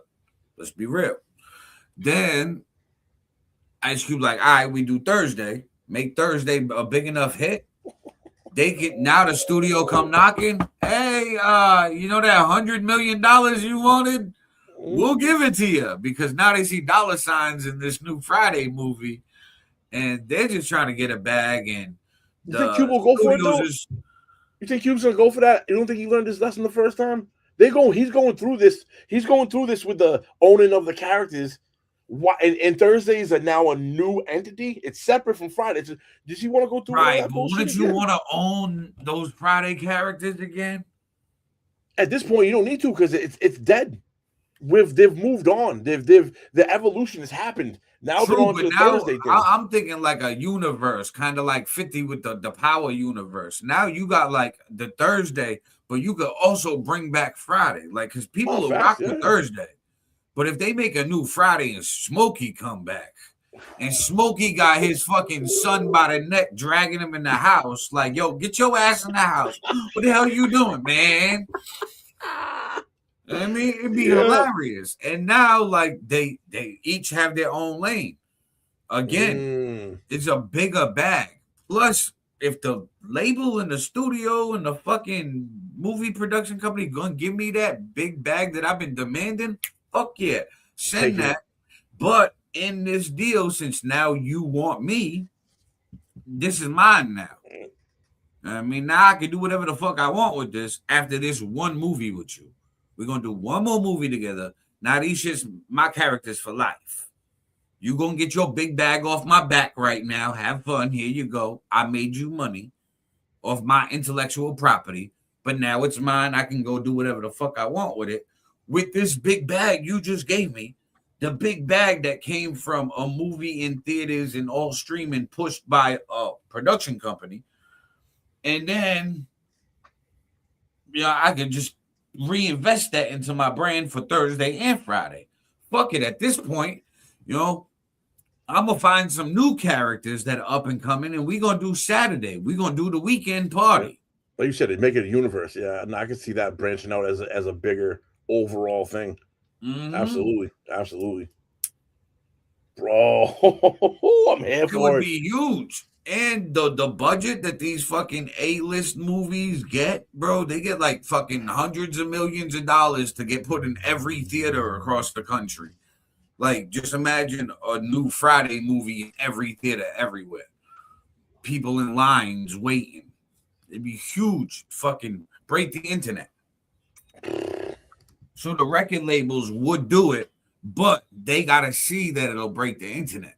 Yeah, that'll be Thursday comes out and does numbers, they're gonna come running. The investors always come running after the numbers are made. They gotta see the stats first before they invest. Oh, especially now, because movies aren't movies like the way they used to be, bro. Like the movie field, if you look at it, bro, it's a dying field, and it's sad, bro. Oh, it is. It's terrible. And here's a way to. It's almost like the music industry. They're kind of doing similar things if you kind of look at it, because they're not willing to invest earlier on. They want these things to organically have growth. When they see the growth start to take off organically, homegrown, they swoop in, snatch it up, and then try to remake it how in their image, and then put it out how they want to put it out. Now, crazy. Speaking of the music industry, Coachella happened recently. Yo, I've been following that. The biggest headline from Coachella was Justin Bieber doing whatever the fuck he wanted to do. See what he did with his YouTube playlist? He was just playing YouTube. He went shopping. He bought a bag. You know why he did that though? To throw back to his old fucking music. No, but do you know why he couldn't perform it? Nah. He sold his catalog. He doesn't have the rights to his own music anymore. He was in financial. Yeah, that's right. He was in financial trouble, bro, and sold his catalog for $200 million. So he doesn't even own songs like "Baby, Baby," oh, all that bullshit. He don't own none of it. So he can't legally. He can't perform it, but he can play it through YouTube. So that's why he went up there with his MacBook, bro. Was fucking playing his older shit, but he performed his newest shit that he owns, bro. Wow, what a way to get around that. Like, how slick are people now? They're like, I'll sell my catalog, cool. I'm still gonna be able to play my shit because YouTube has an agreement with such and such record label that they're able to play the music on the platform. I'm not performing it. I'm playing it through the platform, using that as a third party entity. You know what I mean, bro? Wild. Did you see the point where he bought a bag during the set? He was shopping like a bag. Yeah, like a tote bag type shit. He was like shopping. He bought a bag, and then when he was doing the YouTube shit, Katy Perry went viral, right? Because she put a video of like her in the crowd, and then pointed at the stage, and then back at her and goes, "At least he has premium. I don't want to watch no ads." Yo, I'd be just imagine how pissed off you be. You spend all that money for a Coachella ticket, and you up there watching YouTube ads real quick. Bro, speaking of Katy Perry, you see the Katy Perry scandal that popped off this week? No, I didn't. So Ruby Rose, who is the new Superwoman, said that she had gotten drunk at a party with Katy Perry. She woke up to Katy Perry pulling her panties to the side and, quote unquote, this is her quote, putting her disgusting vagina in her face and rubbing it on her face. No, she kissed the girl and she liked Like it. bro, wild time. I read that, I was like, and I thought it was AI bullshit. I looked into it. It's a legit claim. Allegedly, it's a legit. It's not fake. It actually is a claim. It's been alleged, yeah. Oh, but at this point, guys, I feel like the world has gone crazy. Are you surprised? Entertainment. Are you surprised at this point? No, I'm not. Like I said, I'm here for all of this. I'm here for the shenanigans. I'm never surprised by something. Never, ever in my life. When I hear something, I'm always open-minded to the point like, yeah, I can see that shit happening. Because, like, know how they always say, like, if you could think it, you could do it? Yeah. Kind of in a way you can. Speaking into existence. Yeah. Right. So, like, maybe somebody out there did this wild, crazy shit that just made headlines, and it's like, oh, okay, makes sense. Fucking, there's weirdos out there. Mm-hmm. And so, like, it don't surprise me. It don't even surprise me. Bro, even like, you ever see those videos of, like, I hate to say it, like the super deformed people across the world, or like they have fucking disorders that are like so rare, kind of like the elephantitis shit, but like all this other stuff. Bro, I watched this one. This dude's face was like over here on his shoulder. His whole head looked like two heads in one. It was one face, but like two heads, and one was on his shoulder, just walking around with like the biggest head I've ever seen in my life. The shits we used to pay $2. The shit we used to pay $2 at the circus to walk inside the thing and walk around and look in. Right, that motherfuckers get a snake for an arm and shit. Yeah, listen, this motherfucker in some other world, they treating him like a king because they think he's some type of like god in his village. They are everybody every day. Like he said that he lived for free out there, all types of wild shit. He had like a bunch of women wanting to marry him. And I'm like, yo, it all depends on where you live, I guess. If you deformed, fly somewhere where they think you a god, okay? Or in America, you gonna work in the circus. Regular Brothers got a job for you. Or you just gonna be some type of influencer that does weird shit with like your fucking. Yo, that's an untapped region right there, bro. Think about what you just said and what we just talking about. We're talking about circuses. This is all yesterday's shit. We gotta find that guy to do a podcast. To become an influencer, take that deformity or whatever genetic mutation is and fucking go across the socials with it, bro. We should find him and make him a co-host. He's a guest co-host, the celebrity guest co-host. Doublehead. He comes in, he's like, my name ain't Doublehead, it's Double Dome. I'll be like, get it, bro. Get it, do your thing. Bro, I'm like, there's two of you. I mean, one of you. I don't fucking know what's going on. I'm here for it. Let's go. That's money. Bro, if I was born with a deformity like that, sorry, I'm a hustler. I'd find some ways to make money, bro. I'd be like, look at this trick I can do. I got 3 arms. Right. Bet you can't juggle like me. Bro, you take a hit of that joint, and then this face blows it out and shit. Yo, get out of here. Oh my god! I mean, I've seen people do wild shit for money, bro. Like, bro, there was this one kid. I remember this kid in high school. I forget his fucking name. He used to do like the weirdest, like, yo, I dare you to do this. I'll give you $1 type shit, right? Yeah. So this kid one day in lunch, bro, he's snorting condoms, right? And pulling it out of his mouth and like flossing. Oh, he's going up his. I was like, bro, what in the fuck? Then, bro, I made money off of him, right? I said, listen, I'm gonna give you $20, right? I need you to come over here and show to these people that you can do that. He said, all right. I said, let me go talk to them first. I went over to the crowd of people. I said, yo, listen, I'm gonna have this dude floss a condom through his nose and mouth. Give me $5, you can watch this. Bro, I made like $150 off this kid. Just fucking having a crowd of people give me $5 at lunch to watch this kid do it. And I gave him $20, bro. There you go, bro. Come here. Fucking do that thing you do. Show them. Perfect. See, I told you he do that shit. Pay up. Whoa, what the fuck? That same kid would lick the ground in the cafeteria. Fucking all types of weird shit. I'm like, yeah, bro. I'm gonna make money off you. Oh my god. There was always high school, there was always like that one kid that would do like that most outlandish shit just for I don't know, attention, whatever the fuck it was. Yeah, that's what I think it is, just for the attention. Yeah. Like, hey, look at me. Like some validation type shit. Want to be cool, want to be down with the cool people, but don't have a reason to get like trying to find their way into the group. Listen, I knew how to make money off that. I seen that as a gold mine. My eyes instantly went cha-ching. You know what I mean? Thank you. Like, bro, fucking there was this one other kid that I like fucking had doing wild shit. Where like he would do the same type of craziness, but we would bring him out into the park and the courts and shit and be like, yo, do that.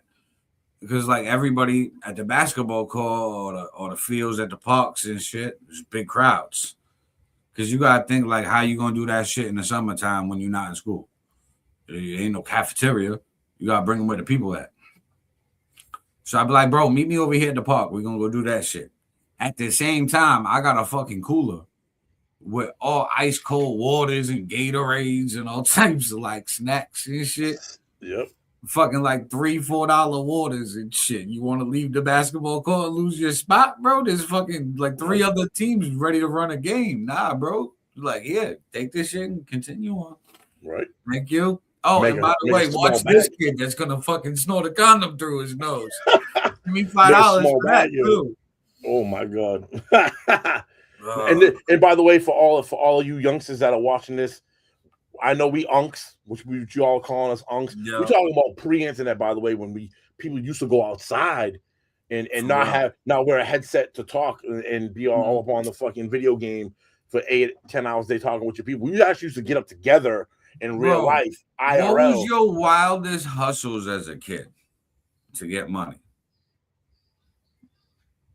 I was all over the place, bro. I really didn't have to, yo. Like, to be honest with you, like growing up, I kind of had like a decent childhood. Like, if I needed money, I just go to my father and ask for money, just handed to me. Even if it was something like crazy amount of money, like say you just wanted like X amount of money to flex on. Like I wanted, like my mom would give me whatever I wanted. I would just like want more though. Yeah. You know what I mean? So like to get the more, I'd have to go get my own shit. So I would just figure out a way to do it. Like, bro, I've sold condoms. Nah, the convenience stores, they do the loosies. Oh, yeah, singles. Listen, I'd go to the family plan and get the fucking sandwich bag, then sell them to the convenience store. I'd be like, bro, I asked the dude, right? Mind you, I'm fucking 15 at the time, right? I'd tell the dude, I had seen that they were selling them in the store, but then I see family plan and give me the lunch bag of condoms. Wait a minute. It's free? My brain instantly went to how much this would cost at the store. And I'm like, wow, that's probably like $30 worth of condoms, 50 cents a piece at the store. Fuck.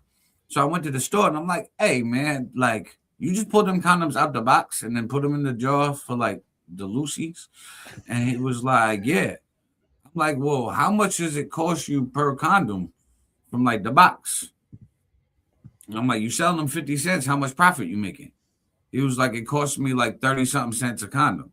I was like, bro, I'll give you condoms, 25 cents a piece, brand new, fucking never been used. There you go. Then the wrap for free. All good. Fucking hundos. Hey, the whole bag, dump it every morning. Dude was right across the street from my high school, bro. Every morning I'd go to the family planning before school. I'd get the lunch bag of condoms. I'd fucking bring it to the convenience store, sell them. Listen, the lady by the third day was like, listen, kid, you came in here and got like 300 condoms, all right? Oh, what's going on? I was like, listen, I'm making sure all my friends, we have parties, so I give them out to everybody. I want to make sure everybody's safe. So like, I'm like, I play sports. I know a lot of people. So like, I pass them out. I help do you guys' work. I'm like, with all my friends. Oh, okay. Here's more. I said, thank you. Boom. Listen, this lady was so happy that we safe sex. I was like, I got you. I made big money, bro. Bro, we global. Bro, we global now. Look at the last comment. Last comment. Shout out to Russia. Hell yeah. I mean, y'all got us over there? No shit. Bro, y'all paying attention. Yes. I mean, Putin is watching. What up, Putin? Hell yeah. Fucking leave me alone, bro. Yo, share this out in all your Russia socials, man. Let's get that Russia community going, man. Make sure you tap into the YouTubes, tap into the Kicks. It's your boy FiF. Also, you also got Street Magic Multimedia Entertainment on YouTube. Aaron All Niter on Facebook. Joey Beck with 2 capital I's looking like a Roman numeral 2. All at us, man. Yo, definitely share that shit out over there. I know y'all got socials over there.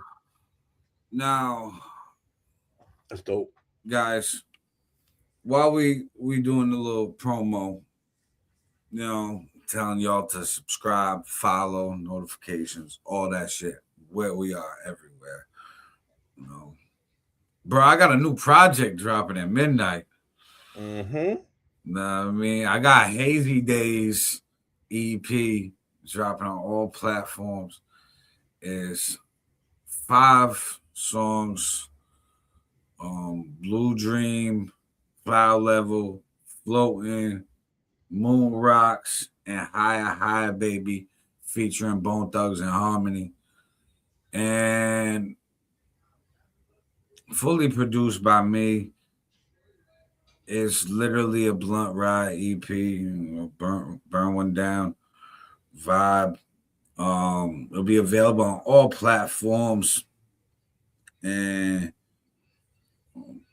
this project, bro, I'm already envisioning, by the way the pre-saves and all of that's looking, this looks like it's probably going to be about 50K streams out the get. And it's a for y'all who don't know, he's dropping it tomorrow because tomorrow's 420, and it's an entire weed EP. So if you're a stoner or you enjoy stoner music, or even if you're not, and you just want to get into a vibe, into a vibe, a feeling, especially on 420, all platforms. All music platforms. You're talking about Apple Music, talking about Spotify, YouTube Music, Deezer, fucking bro. You can ask Alexa to play Aaron All Niter's newest EP. It'll pop off. Bro, that's what's so wild to me. Isn't it wild to you the places where our music is at? Like, you just like, wait a minute. That's the same place where everybody else's music's at. That's where Drake's music is. Yeah. That's where Kendrick Lamar's music is. Bro, that's where your favorite artist music is. You know what I mean? Like, we in the building. Right. We your new favorite artist. You just ain't heard our music yet. So go press play on that shit. I mean, it's your boy FiF, available on all platforms. Then myself, Aaron All Niter, available on all platforms. What we're gonna do real quick though is we're gonna hit y'all with some of our music because this is what we do.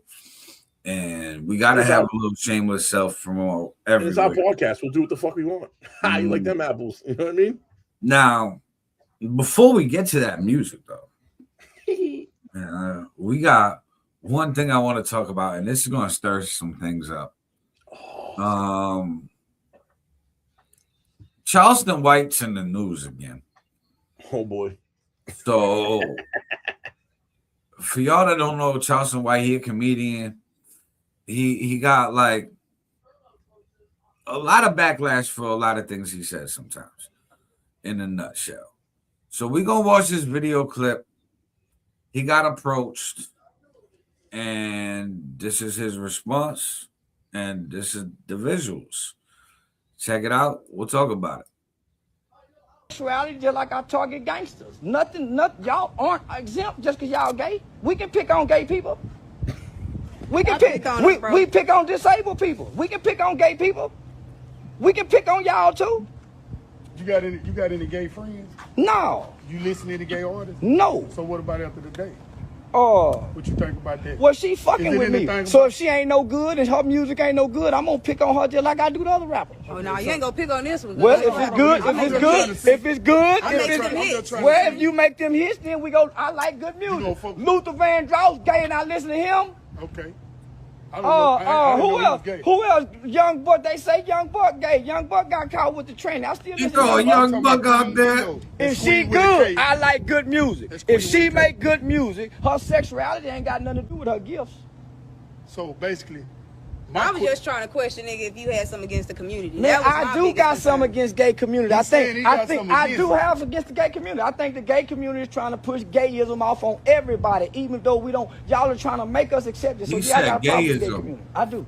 Why you gonna blame Why- the gay what community make you for feel that? like we Because what you mean? It's a freedom of choice. Because so why It's a choice, so Chuck. if it's a choice, then why don't they let us tease them? Just saying like let that. people So, choose. They but- let but- people so choose what they everybody, wanna but do. everybody else get teased in this world, Yeah, but right? what I'm saying is So you why got- you can't gotta gay think people? it. Hold on, I'm trying to tell you. Listen. So listen. Why do my beliefs matter? They letting people choose. I ain't got nothing to do with fate. I hate it. So why do but my you beliefs respect matter? choices, though, I right? don't respect nothing. What choice did you make in life? None. To be Charles. None.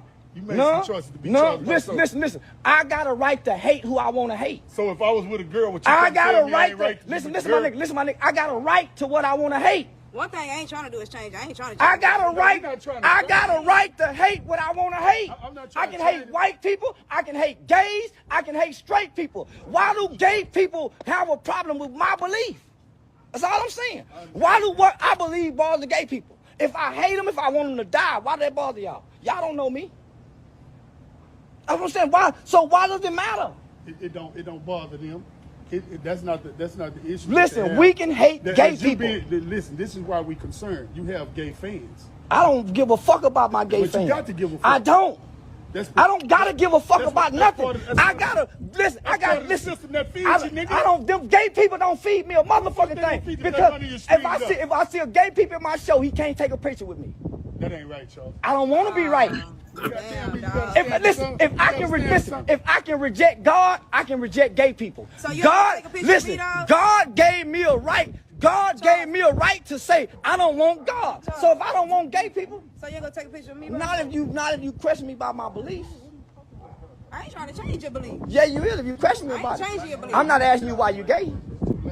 You ask me, you see what I'm saying? You ask me why I don't like gay people. I'm not asking you why you gay. I'm not even bothering gay people. Gay people got a problem with me when they come say something to me being gay. If gay people don't say nothing to me, I would never say nothing bad to gay people. So motherfuckers be saying you gay type shit. No, they don't say nothing I'm gay. They do what you doing. Try to make me accept their lifestyle. And I say, man, fuck a gay motherfucker. Fuck a gay baby.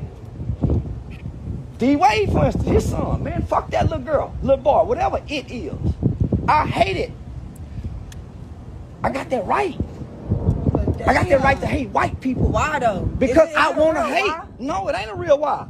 I hate what I don't like. Just like every other human. That shit wild, but that shit kind of. No, it's not. It's not shit wild. Why is my feelings of hate wild? I'm not beating up gay people. I'm not telling gay people, no, you can't sit here. I don't bother gay people. I just hate them. Have you had like a fucked up experience with a Never. gay person or some shit? Never. Like, Never. Why do it have to be a fucked? I haven't had a fucked up experience with white people, but I hate them. I've never had a fucked up experience. feel like get some shit I've deep. never listen. I've never had a fucked up experience with a pedophile, but I hate them. I got a right to hate, and I'm telling every other human, my hate don't bother you. So why you bothered by my hate?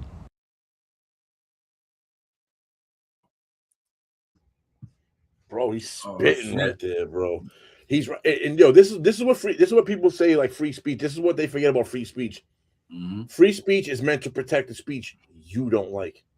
It's not meant to protect what you think is okay. It's meant to protect other people's. And he's right, bro. If that's how he wants to feel, he has every goddamn right to feel that way. He's like, And I that's fucking that. hate everybody. I don't give a fuck.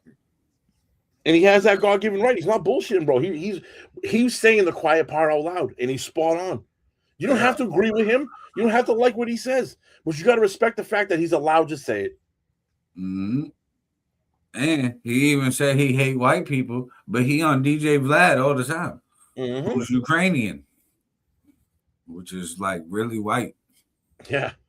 You know what I Eastern mean? European. So it's like, I feel like He did say the quiet part out loud, and we have the right here to dislike what you dislike, hate what you hate, and if you want to say what you want to say. But like, I've always been under the belief, like, do you? I'ma do me. I don't give a fuck about what you do. Like, all right, so another hot topic, like, so like the gays, okay, cool. You want to live gay, cool, bro. My mother, she like girls. I got a brother, he like men. Like, yo, so do what the fuck you want to do. You know what I mean, Do what that's makes not you feel what I want to happy. do. You know what I mean, I don't give a fuck about that shit. I'm not a person who's like ever to the feeling of hatred towards any type of thing. I don't think I have the give a fuck in me for like I hate that shit. Like what he was like. The only thing like I probably agree with him like the pedophiles. You know what I mean? But like there's very limited things where I'm like, damn, I hate that. Fuck them all. I mean, No, but like he said it in such a way that it's right though. Like, if you don't like something, you probably hate it. right. And that's a human emotion. That's a human reaction to shit. Nobody likes 100% of everything. Mm-hmm. So if you don't like something, you probably hate it, and that's nothing wrong with that. Right. And the whole like in our mental health system, the person is back here said hate is ignorance. Not really. It that's contextual. In context, maybe, but in some context, no. If I don't like something, I can hate it, and just because and it's how you go about it. Like he said, he's not going there and hurting anyone. It's a view. So what does it matter? Right. As long as it Well, doesn't Richie? come to effect of hurting somebody, then just it's I mean, people can do what they want. They can feel how they feel. I mean, listen, I'm a straight white male and I get hated. Okay. Am I okay with people hating me? Do your fucking thing. Enjoy yourself. Bro, I bet you Everybody don't care. gets hated for what they are. No, but I bet you No don't matter care. what you are, like if you identify gay, straight, white, black, fucking yellow, purple, But it's your green. reaction. It's your reaction that matters, though. And this is Right. where this is like you're saying. People hate me. People hate you. The difference between us and I don't want to categorize all gay community, but a lot of them take that to the face. And why you hate me? Is it because of this? I look at it like I could care the fuck less if you hate me. Hate me all you want. You know what? Because you have the right to not like me if you don't want to. But I also have the right I feel to like not people care. victimize themselves. But I They have the right make not to give themselves a a fuck. victim. You know what I mean? I have a right to not care how you feel about me. And if I feel some type of way about you feeling that some type of way, then probably what you're saying has some truth to it. Because if it didn't, I wouldn't care. Like, Aaron, if somebody called you a pedo, right? Are you gonna fly off the handle? You're Slap probably them in gonna their fucking mouth. but you're probably gonna laugh at him because you know it's not true. You're gonna chuckle at him. Right. Somebody came to me like, Fifth, you're a fucking pedo. I'm not gonna fly off the handle. And you know why? Because if I fly off the handle, it makes it look like what you're saying is somewhat true. But if I sit and laugh, I don't give a fuck what you say. I know it ain't true. You can think however the fuck you want. You can think what you want. That's your right. I don't care. You know what I mean? Like, I feel like there's a line. You know what I mean? Like I don't know. Yeah, there's things you gotta be like with the pedo thing. There's certain things just like disrespectful that like bitch, pussy, punk. I mean, shit like that. Fucking that lane that's like you wash your mouth, you get punched. Or like a jacket on somebody. It's like, nah, bro, watch your mouth. But normal type hate, I'll let that shit slide. I'll go to the Jews though. Like go to the Jews thing, right? A lot of this conversation will go to them boys, World War II. Right. The hatred from the Germans to them boys, and look at what they did. Again, of all the hate in the world, that's a small minority that did that.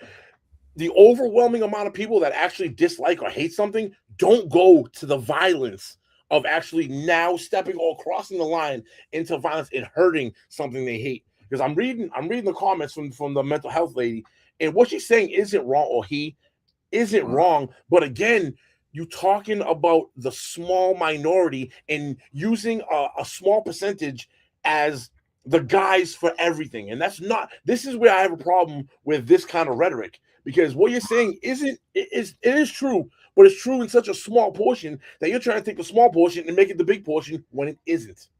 Right. And I try to get interactive. I'm trying to interact with the I'm trying to do it in a very civil way with the commenters. You know what I mean? Absolutely.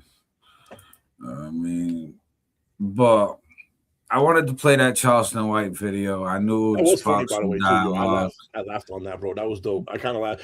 Charleston White seems like the type of person to me, right, that hates everybody equally and has voiced it, and his only backlashes came from the gay community. So that's why it seems like he's targeting the gays, but it's really not. It's those are the ones that are the most sensitive and speak up. The black community gets on him too about the shit he says, because he's probably most harsh on the black community about certain topics. I watch a lot of Charleston White, bro. He pops up on my shit. Well, yeah. He gets backlash from everybody, but I want to say his backlash, like, list goes like gays, then blacks, and then maybe like, I don't know, anybody else is tied after that. But like, I think the gays hate him more than the blacks do. I mean, a lot of the backlash I see is kind of even from what I saw from him was because he's black and he really jumps on the black community. The black community looks at him like, you're one of us. Why are you attacking us?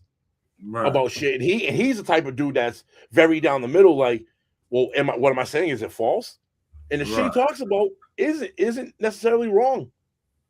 Yeah, I've seen some of his shit, and he makes some sense. I mean, and he's funny, man. He's definitely funny, bro. He's fucking hilarious. He knows how to talk, and it's like that's all you really got to do nowadays. And with these people, it's still. Like, I still look at Charleston White as like, he just don't give a fuck about nothing if it don't affect him. You know what I mean? Or like his circle of people, his friends, family, like his universe. If it's not in my universe, let it the fuck be. And I feel the same way. Like, if it ain't about my people's family, friends, like my universe, I don't give a fuck. Like, you can go do whatever the fuck you want over there, this country, that country. Like, when we talked about the Strait of Hormuz, I was like, okay, well, fucking bomb this shit over here, call it a day. I'm not over there. I don't know these people. I don't give a fuck. I don't have that give a fuck connection. Yeah, there's no connection. Right. I mean, except for the people that are in my universe. And like 6 degrees of separation type shit. Other than that, nah, there's no connection there. It's kind of like people might look at it crazy, but like, let me put it like this. Like, all right, what about distant relatives? They're distant relatives for a reason. I mean, they're distant. I mean, nobody talks to them. But if you look at a family tree, hey, this is my 3rd, 4th cousin over here. This one married that one and had this kid who's like my 2nd, 3rd fucking cousin, nephew removed. What the fuck? I mean, there's no tight knit there, and it's still family, bloodline. Yeah, it's still in the tree. So, like, if there's no connection there, you think I have connection to fucking people over here? I wish you well. But if it's like a me and you thing, my universe versus their universe, hey, it's fucking us versus everybody. Well, it's gonna be me every time, not you. If that's what it comes down to, you're not gonna put yourself out of your way for someone else. Like, right. That's why it's a us versus everybody shit. So it has to be. Yeah. So it's like not in our universe. That's it. And people are so sensitive nowadays. They just want everybody to have so much love and caringness for every single living thing on the earth. And it's like, hey guys, you know, there's 24 hours in the day, right? Like, how can I love everything? There's going to be that's some not shit how I it really hate. works. I mean, what you're talking about is actually what the second to last comment was. It's all about compassion and empathy, no contact. In a perfect egalitarian world, yes, that's not the world we live in. You can say compassion and empathy, right? And that's what we should be spreading across. But that's not how the rest of the world thinks. That's a first world Western ideal. You don't see China, Russia, fucking North Korea, Iran. None of these countries that are dominated by like one person think like that. And the minute we start thinking like that, these countries are going to overtake us. And then that ideology is gone. Like I always say this, I say this all the time. I live by this, bro. What side of the fist do you want to be on? Do you want to be on the one throwing it, or do you want to be on the one receiving it? Because it's a dog-eat-dog world, and it comes down to that. You're either the one throwing the punch or the one taking the punch. Where do you want to be at? Mm-hmm. And I Bro, get I had an OG tell me when I was younger. He was like, "Yo, let me see your ID real quick," because he showed me his like ID picture and shit. I showed him mine. And he was like, "Yo, you see this person in this ID?" And I was like, "Yeah, that's me, dumbass. Like the fuck." And he was like, "Yeah, this the only person that's like the first person you worry about." He goes, "This is you." He goes, "Take care of this person." He was like, and then everything else falls into place after that. He goes, "But worry about you." Like, so like you worry about your universe, who's in your orbit.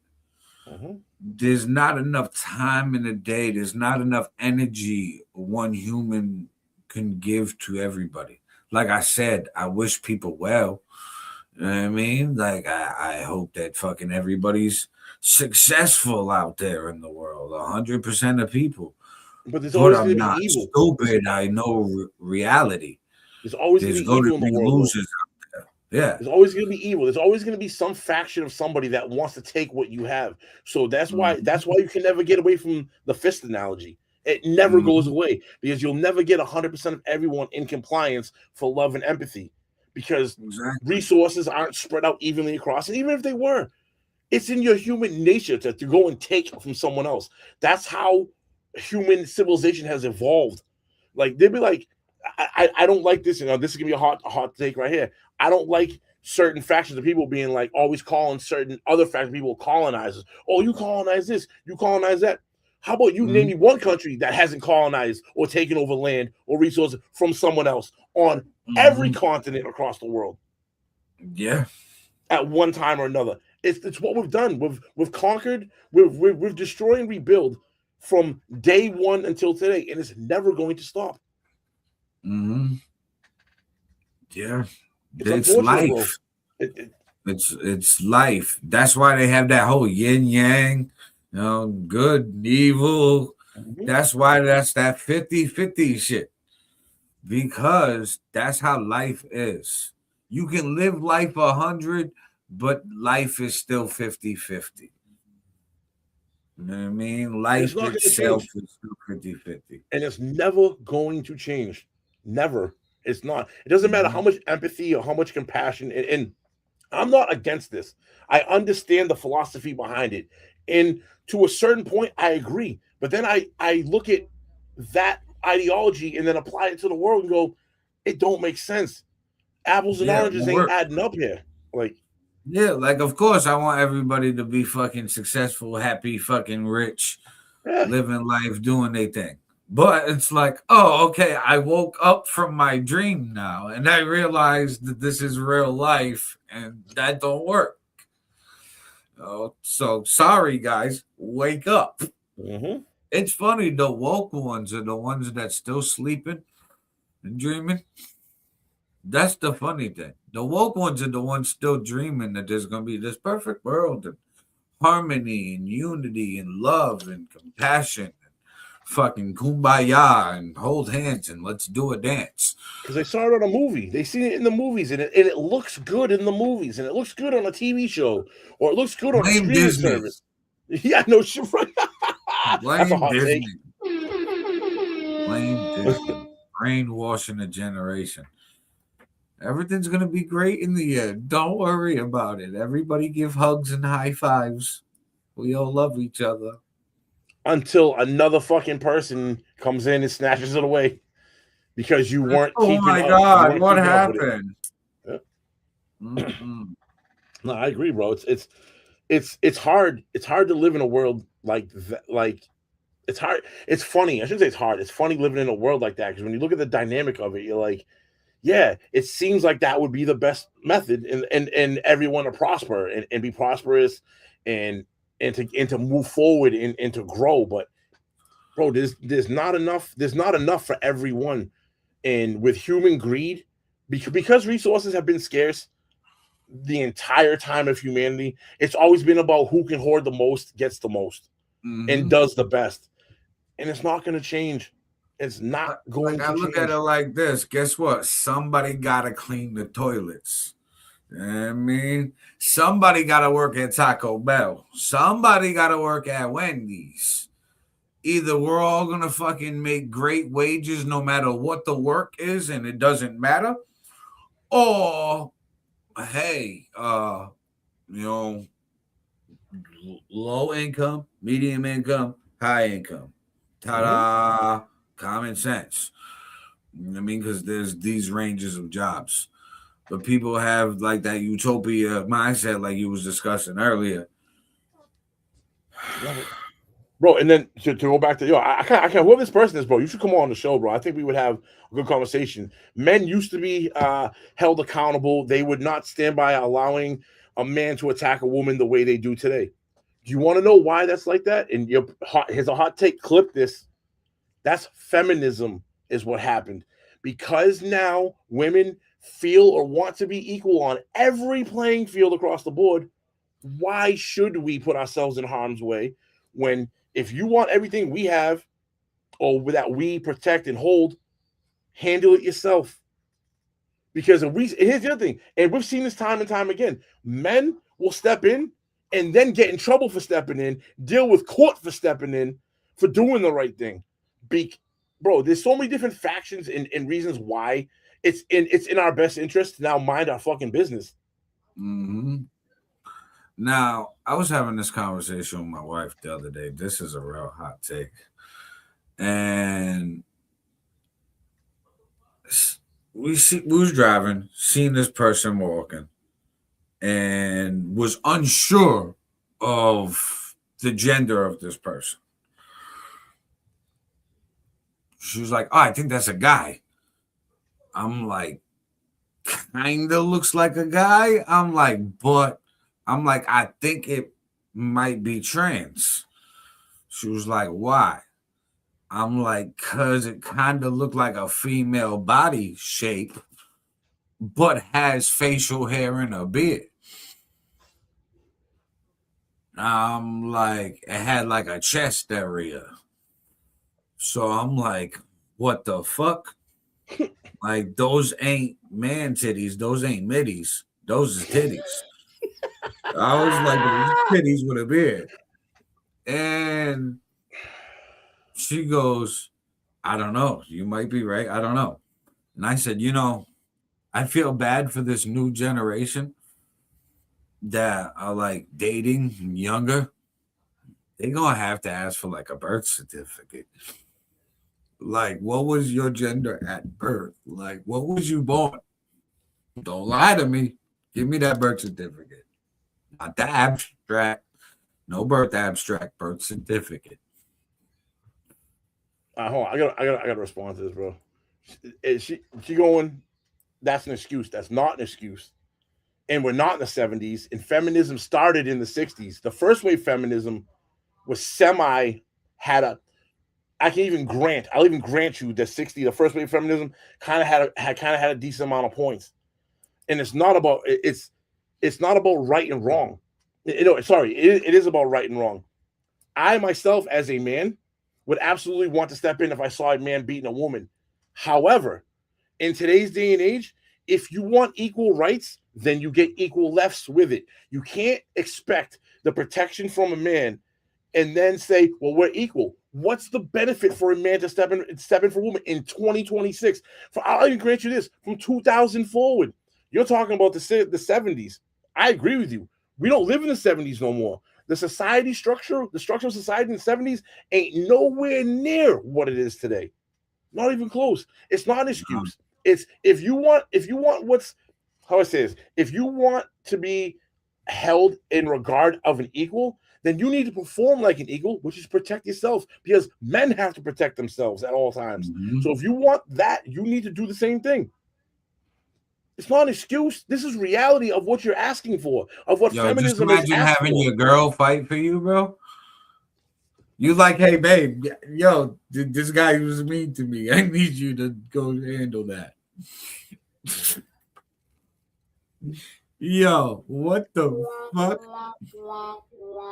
Fuck it. Let's man, listen, man, this is what we're gonna do, right? Women want equal rights. So men, we're gonna stop fighting. I call for all peace with all us men. Women are gonna be the fighters now.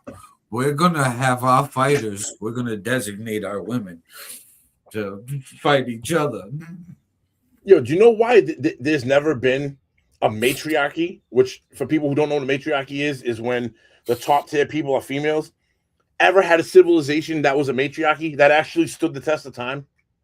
Right, because it's not strong enough. It's like NBA versus WNBA. Because men naturally are stronger than women. Men are the enforcement arm. I'm just thinking it would be hilarious. It'd be like a Ronda Rousey fight.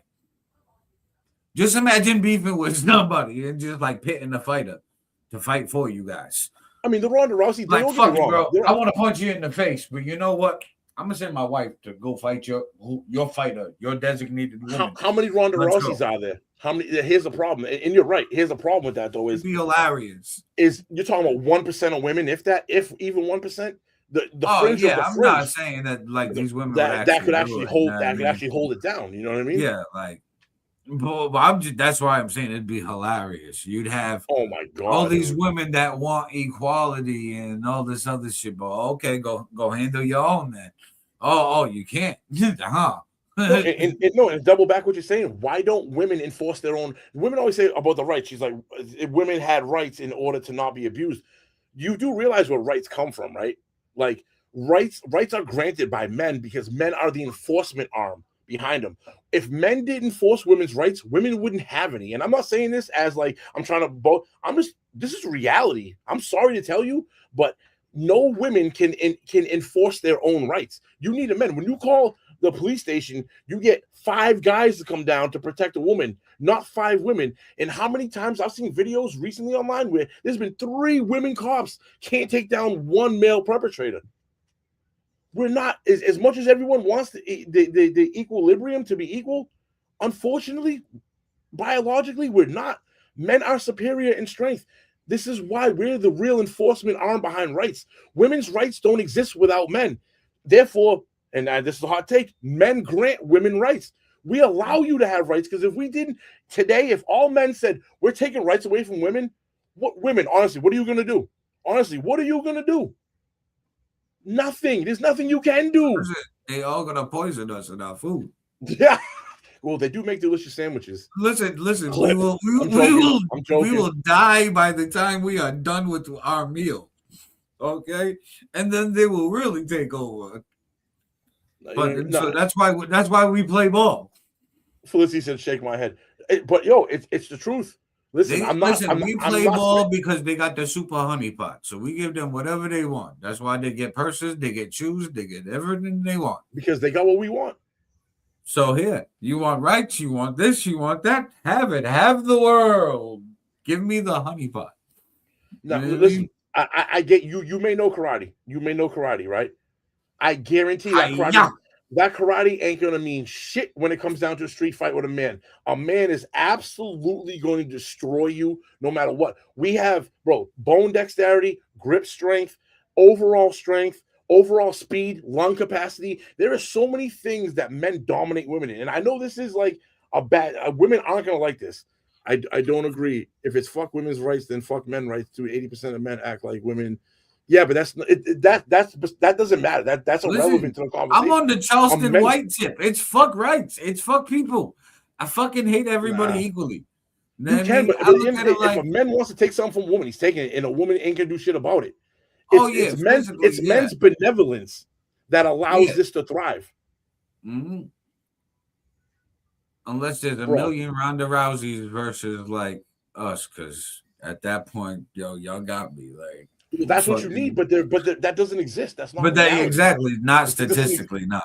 No, it doesn't. You know what I mean? Like, and Felicity, listen, you're my girl. Listen, do you think women working in like this generation of women working in the work field and working like man jobs, do you think women over time, the human evolution of female bodies will be more manly because they're breeding babies?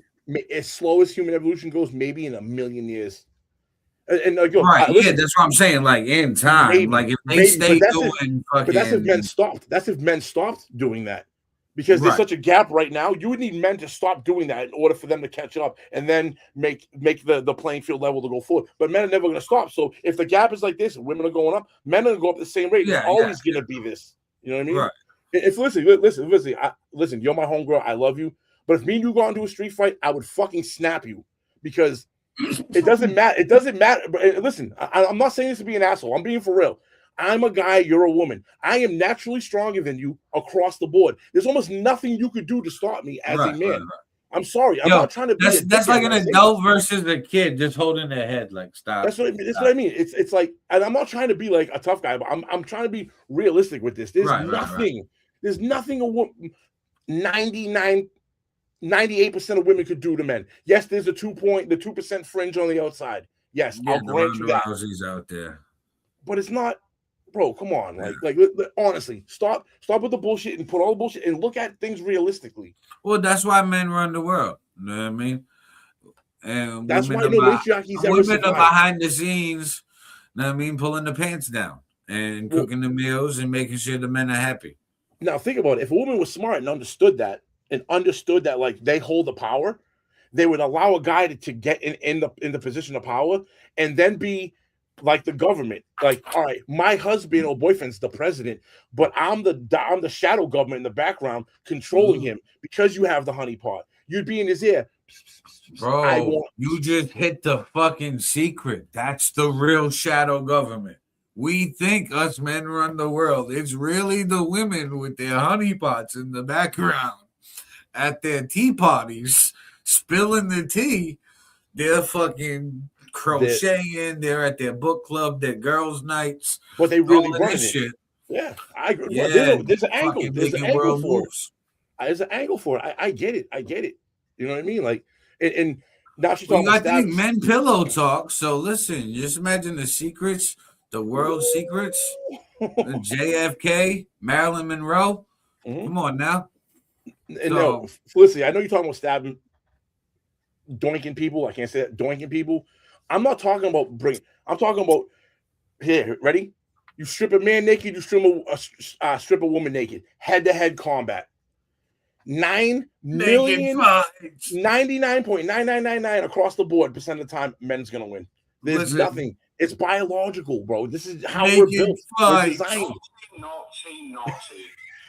Naked fight. Felicity, ready? We'll clip this one. How about this? Me and you can get naked together in a hot tub, and we can wrestle it out, and then I can give you the chubby. I'm playing. Wow. Speaking of chubby, we're gonna get to the music like we told you guys. Wow, we get to the fan favorite. It's your boy FiF, Chubby, and then my track, Blessed, my highest streaming track right now. It's at 50,000 plus streams. Streaming on all platforms.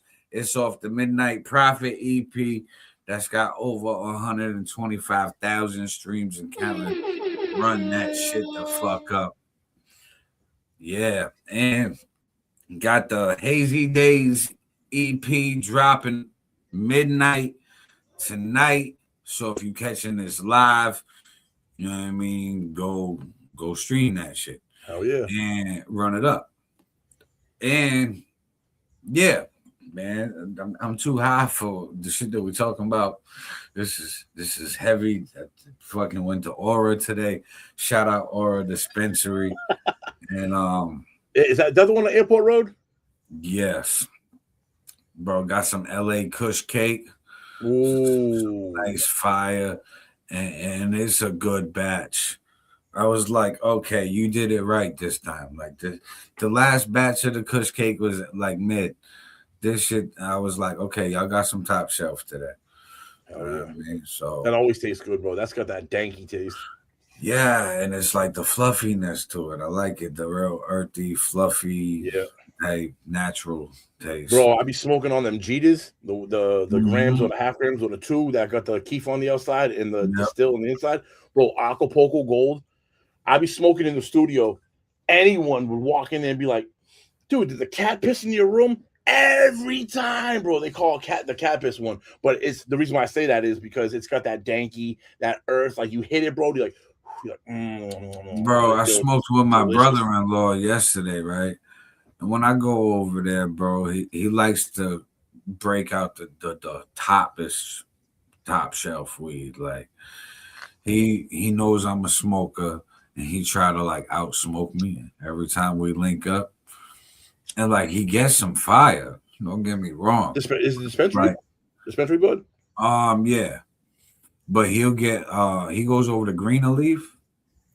And bro, some of the flour that they got is pricey, but it's worth the fucking price. Is that Massachusetts or is that Rhode Island? That's Massachusetts.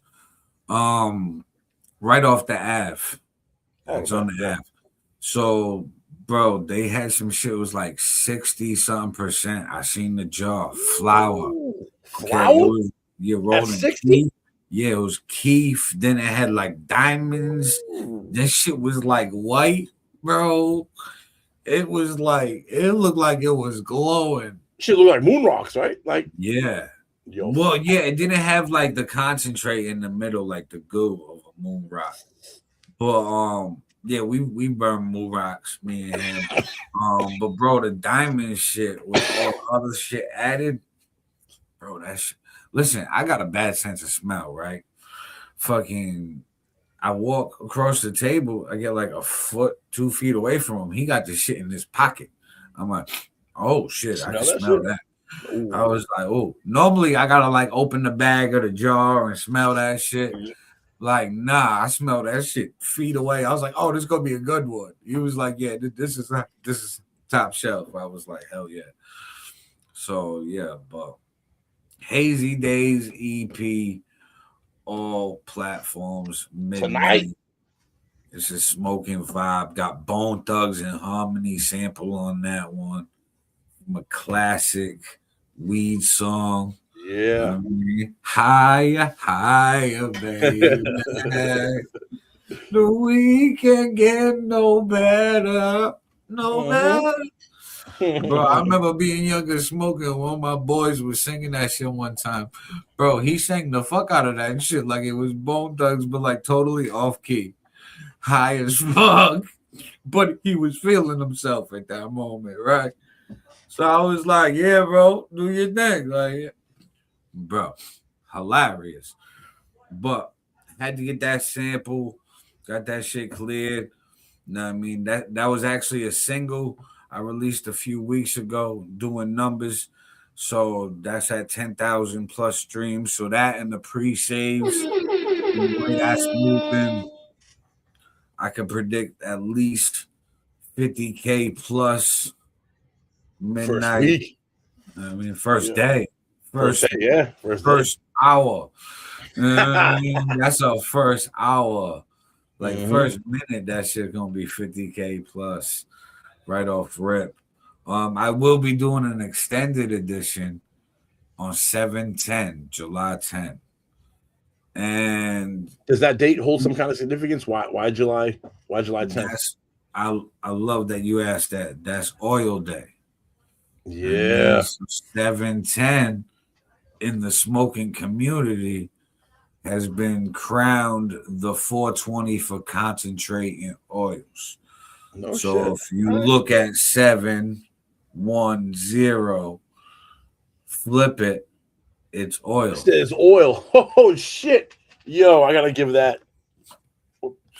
So on oil day, July 10th, I'm gonna drop the extended concentrated edition.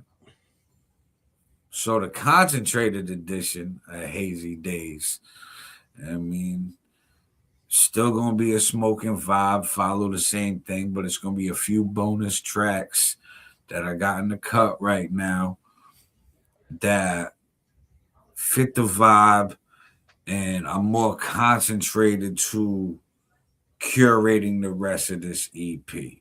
It's kind of like a 2-part EP, and I gave the first part at midnight.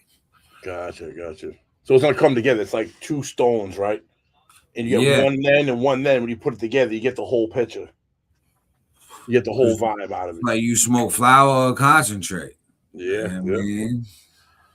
But then I can always have a secret drop on an unknown date for the edible community. I mean, for the edible community, the ones that, eat they high. So this is a project that I'm like, yo, man, I'm a smoker. I've done edibles, concentrate, dabs, oils, vape pens, bongs, blunts, papers, bowls, everything. Gas masks. Oh, the gas mask, bro. Shit. Oh, yeah.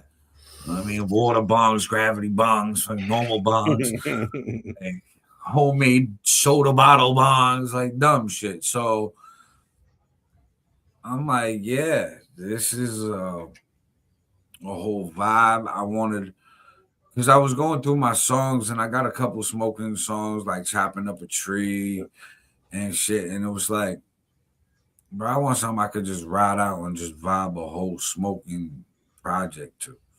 So it was more selfish for myself because I wanted like something that I could smoke to. And like basically like a set of my songs to smoke, get high to, and catch a vibe. And that's what I made. And then riding around smoking to it a few times in the car test, and a few late night drives, bumping that shit dumb loud, like waking up neighbors. Cops getting called. Yeah, but I'm already 4 neighborhoods by, so like, I don't know why they call, but they do. But yeah, I was like, oh, this shit bumps, and the bass, the drums, the vibe. Like if you high, you gonna zone the fuck out. That's the best right there. You're gonna be like, oh shit. Like that's the best. Not to toot my own horn on the higher baby track with Bone Thugs and Harmony. Oh, please do toot, sir. Please do toot. It's that's one of them records. It's a real stoner vibe, but I put a little boom bap feeling into the beat. And because like that's my essence of an MC. How I was introduced to hip hop. I was introduced to hip hop as smoking weed at the same time. So like I picked both up hand in hand. Like, oh, I'm gonna rap and burn this down. Like, and a controversial take right here is he also came from the era when motherfuckers spit their 16, 1 through 16. They ain't come in punching in bar for bar like you knew YNs be doing, bro. I see them videos on. I still don't YouTube. punch in. I still don't punch in. I make sure I don't. Anyone from my era, bro. I bet you if you had like Drink Champs start asking like Method Man and Styles P and all these 90s and early 2000 rappers, do you guys come in and punch in bar for bar? They're gonna laugh at you. Right? No, bro. We come in with a 16. We got it memorized, or we know it enough to come in and drop it on a 1 or 2 takes. The full 16, because that's the era we came up in, bro. That shit was frowned Yeah, we upon. was the generation of one takes. I mean, you went in there aiming for the one take. Let's go. Bro, I'm not gonna cap. All I need is one take. Just run that, bang, da da da da da, bang, done. Bro, I was Mix watching it, Jordan. master it. Let's go. I was watching Press Jordan it up. Power. I was watching Sky Jordan. Sorry, Sky Jordan page. He was watching a channel that had Little Baby in the booth. Beats playing. I don't know how this is how Little Baby does every song, but this is the one that we saw. He goes in and he starts mumble rapping, but he's humming. Literally like for like 5 minutes. Then he starts slowly putting words to the same cadence that he was humming, mumbling rap. All my friends are dead shit. Bro, I watched him do an entire track like that. Now I'm like, a couple things hit me. As someone who records people, as an audio engineer, for me, maybe it's because I'm like you, I'm the unk coming from the 90s, early 2000s. That shit would irritate me as an engineer, bro. Stop record, erase, stop record, erase. And then I'm like, bro, he freestyling everything. Right. Like, See, so I get the frustration as an engineer because we from that era, the one take, doing it like that. I think the money has something to do with it, though. What's tough is I've learned as a beat maker and like sampling myself doing shit and fucking running it back. Like, say I want a humming in the background, and I ain't gonna go fucking dig for some sample. I'm not gonna go play around. I'm gonna grab the mic. I'm gonna plug that shit in. About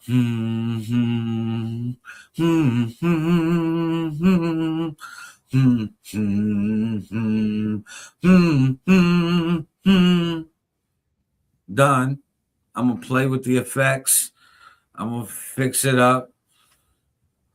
Then I'm gonna sample it and go back. But I'm gonna have to chop it up in like little sections so that way it'll be faster for me to move all along in the parts because it's more structured. It's not like lyrics. You also where lyrics are all different.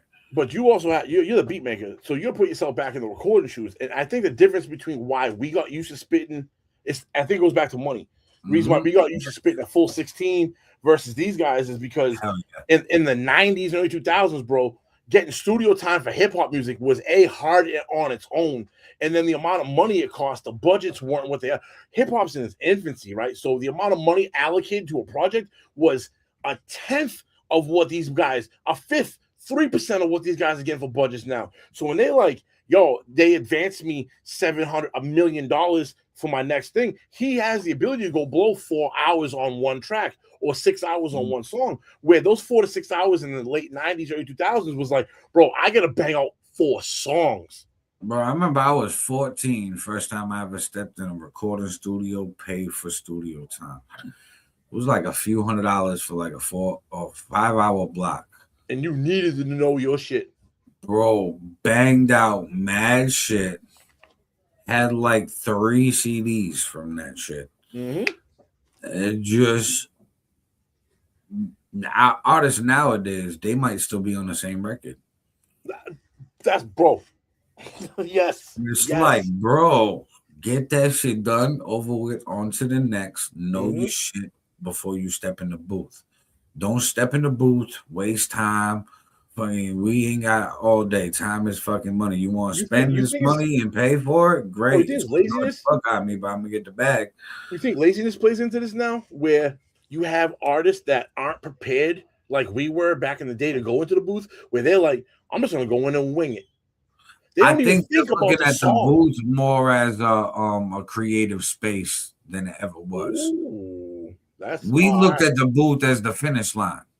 We created the song and the track and the music in our own like confinements or our own creative spaces. We didn't create in the studio because we didn't have access to studio like that. So a lot of these people, some of them got the home studio, but they want to go to a professional one. Or they've been in one of their friends' home studios before. They started rapping and somebody's like, bedroom over here or a hallway, and like they're like, hey, cool. They're rapping in a bathroom. They got a mic stand. Like, They're rapping in a walk-in closet, like at FiF Studios. So it's like, facts. But then they want to pay the studio time, and they're like, all right, I'm gonna level up and get the studio time and go to this professional place, pay all that, but they want the same creative vibe as the home. It was at their boy's house. Yeah, no, I got you. Right. I noticed a lot of people doing that was they would, because that costs money. It's a one-time payment for you to make a home studio, do your creative building of the song to get the song to where it needs to be creatively, and then bring in that masterpiece to a studio to record it on top-tier technology and that mixing makes and the most mastering. sense.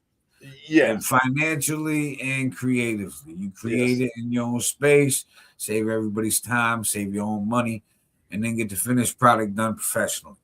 Absolutely. Like this generation, they just want to vibe in the studio. So, and it's But like unless they got money, they ain't paying the engineers. So that's why like engineers and producers are having a hard time with the studios, because it's like all of these professional studios are having a hard time because everybody doing it at home, and they don't have the time to like actually record something at the studio.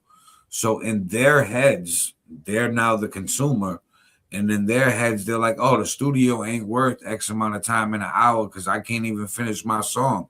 I need X amount of hours, and I ain't got this X amount of dollars. I can't afford it. Fuck it, I can't go. I'm going to just do it on the laptop. I'm going to do it on my phone. I'm going to do this. For MC, for a lower level MC, I say lower, I mean like budget wise, these people that are in the rap game, I feel like rap has grown globally so big. There's literally so much money infused into hip hop at this point in time that it's given exactly what you're saying. It's giving these artists opportunities to go into the booth and create there. Like you're saying, you had 6 hours, you came out with 3 EPs, where maybe a mainstream artist today goes in and don't even finish a project in the same amount of time, because there's so much funding going on and the studios are so available now that these top 10 artists have the ability to go in and do that. But I also look at it like that's not the best use. Like you know what I mean? Like you're gonna go create. Let's say you go to someone else's studio. Spoiled. How comfortable are you as an artist going to someone else's space? Like me personally, I'm the bottom basement like artist wise when it comes to like the hierarchy, but I'm more comfortable at my studio. Bro, talk your shit. You had like what? Fucking at least 150,000 plus streams this year. Oh yeah, some fucking wild number. Well, that's go to marketing and whatnot, but like I'm talking about like overall. That's artistry too, bro. They listening for a reason. No, I got you. I'm talking about like the hierarchy of like the scale of like Kendrick Lamar down to the what I mean? Like we're local artists compared to them. Yeah. I feel personally, and I'm a 90s. I come up in the 90s, so I'm a 90s artist in today's new age, but I still feel more comfortable in my own studio, writing, coming up with ideas. I don't need to be dressed up, chains on. I can be in basketball shorts and a fucking no shirt on if I want, listening to beats, comfortable as fuck, drinking a little bit, smoking. In the home studio, you can just be in your boxes, chilling. For real. But that's where I feel like for me, the best authenticity of yourself comes out is when you're in that moment. When I'm all dressed up at a club and shit, I'm still me, but I'm like me different. You know what I mean? It's not me chilling. Me chilling at the crib, like I can let all the boundaries down and allow creativity. You being an engineer, right? Just imagine this: you at this professional studio, you book in time, right? Somebody pulls up to the studio. They just in underwear, right? They're like, I gotta get your vibe. This is how I record. Yo, get the fuck out of here with that shit. Bro. The fuck? Bro, I bet you for about 2 minutes, I would just be like jaw would be dropped. I'd just be like, that's when you got to revise your contracts. When it's like proper dress is required. Proper. People are like, yo, why is this in the contract? Yeah, because one dumb motherfucker just pulled up with underwear talking about I need to catch your vibe. fuck you mean vibe? But yo, it goes back. It goes. But yo, that's a perfect segue into what you were talking about earlier, where they're not using the studio to. It's now an influential space. So not only are they recording, they got two of their boys there recording them for behind the scenes footage, and then the making of the song. Visuals, So they're building up the whole whole pregame rollout. So when the song drops in 2 months, they got 8 weeks worth of build up material, videos, little interviews, shows. Let's say you, for instance, And right? honestly, these artists, they don't even really care about the engineer quality. I've noticed they don't need to. Some of them just go to the cool looking studio. The studio look lit. Yep. So if the studio look lit, yo, that's crazy content. That viral shit. That's the music video. That's the behind the scenes. That's everything. And it's a trash engineer, and the songs sound like booty cheeks. But they're like, hey, you see the video though, right? It was this studio. And it's like, wow. That's a detriment of like SoundCloud and shit. You know what I mean? Where you're able to load up whatever. But it also goes the same. The majority of those songs, even if they do pop, it's quick lived because you need a good quality. If you have a good song, like the good concept, everything is performed well, it's well engineered. The beat maker hit drops where the person switch cadences on and on, boom, boom, boom. You know what I mean? Like it's gotta be a perfect math equation. That's timeless. That song will stay relevant. Like, bro, we're still talking about Michael Jackson songs in 2026. Right, it's like a checklist of things, like you just said. If you hit everything on that checklist perfectly, you'll have a timeless hit. But 95% of artists are lucky to hit one or two things on that checklist. Facts. You know what I mean? So, like, hey, it could be a good song, but like the visuals are trash, or the fucking mix is ass.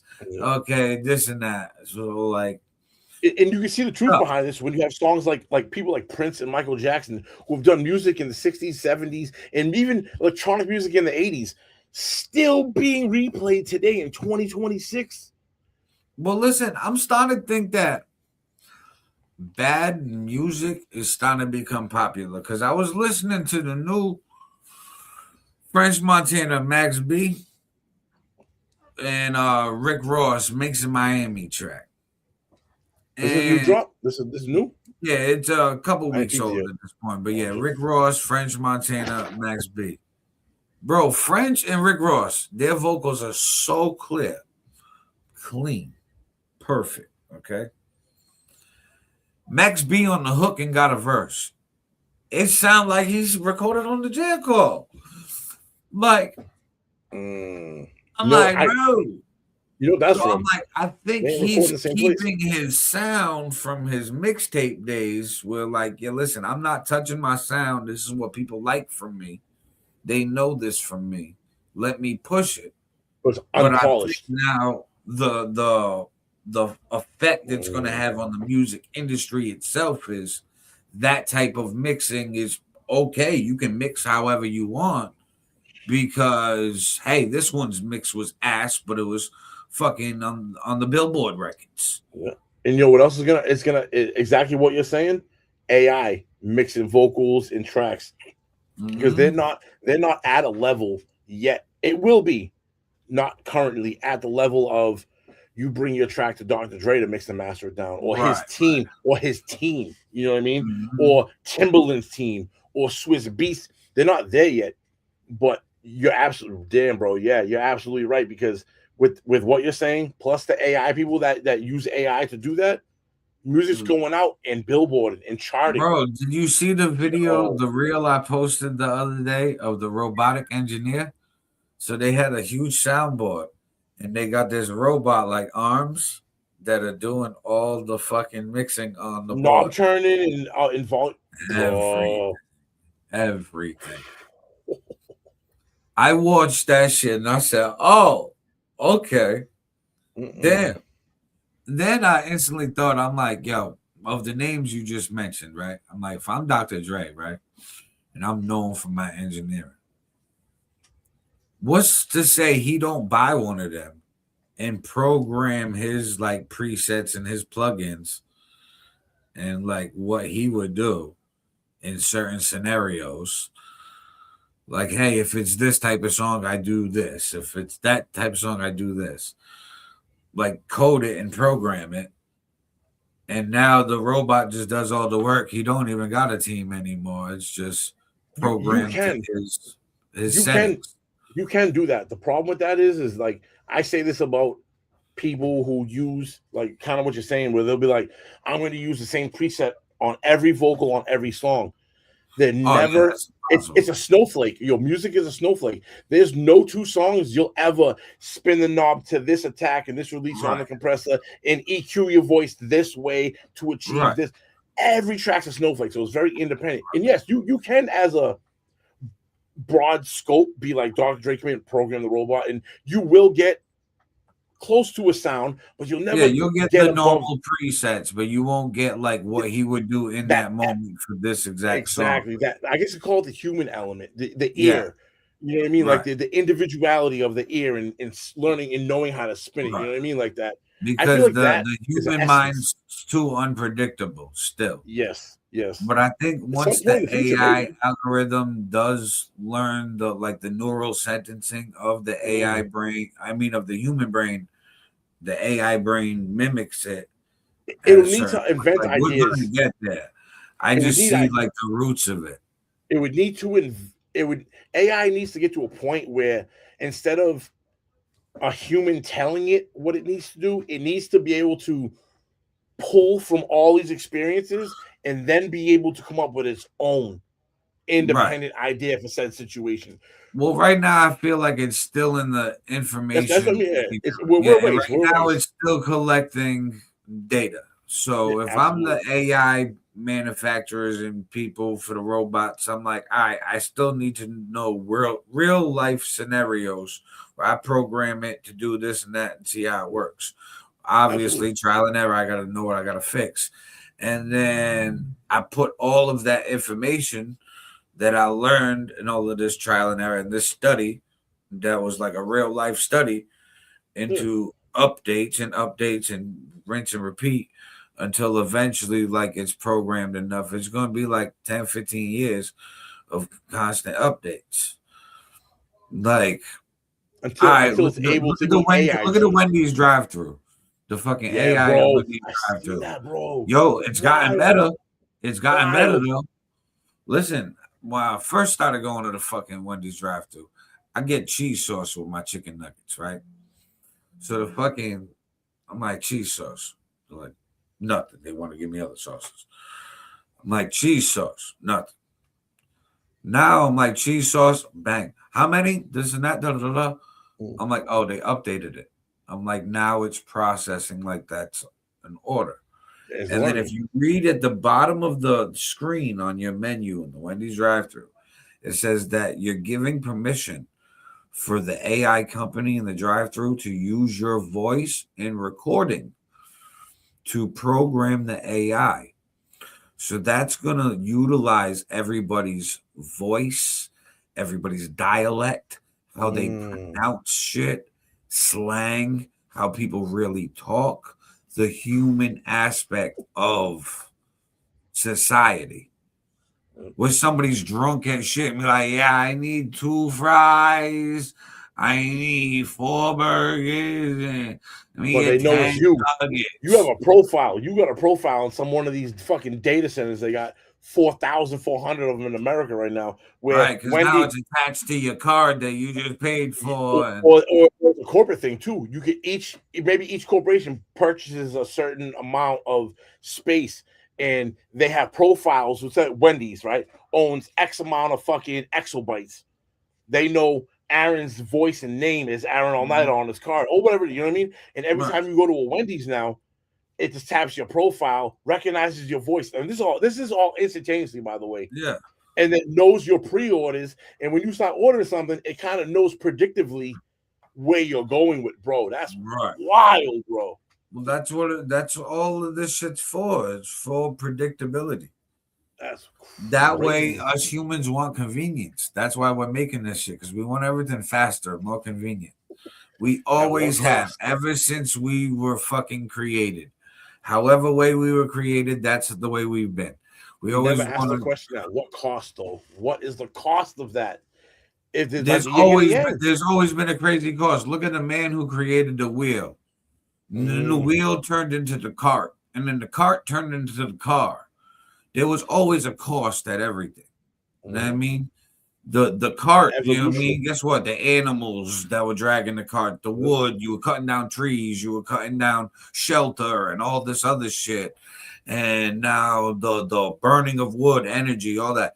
That was the cost of it. And then cars with oil and pollution and this. Everything's got a cost. But humans will never stop until everything is complete, dream state, utopic.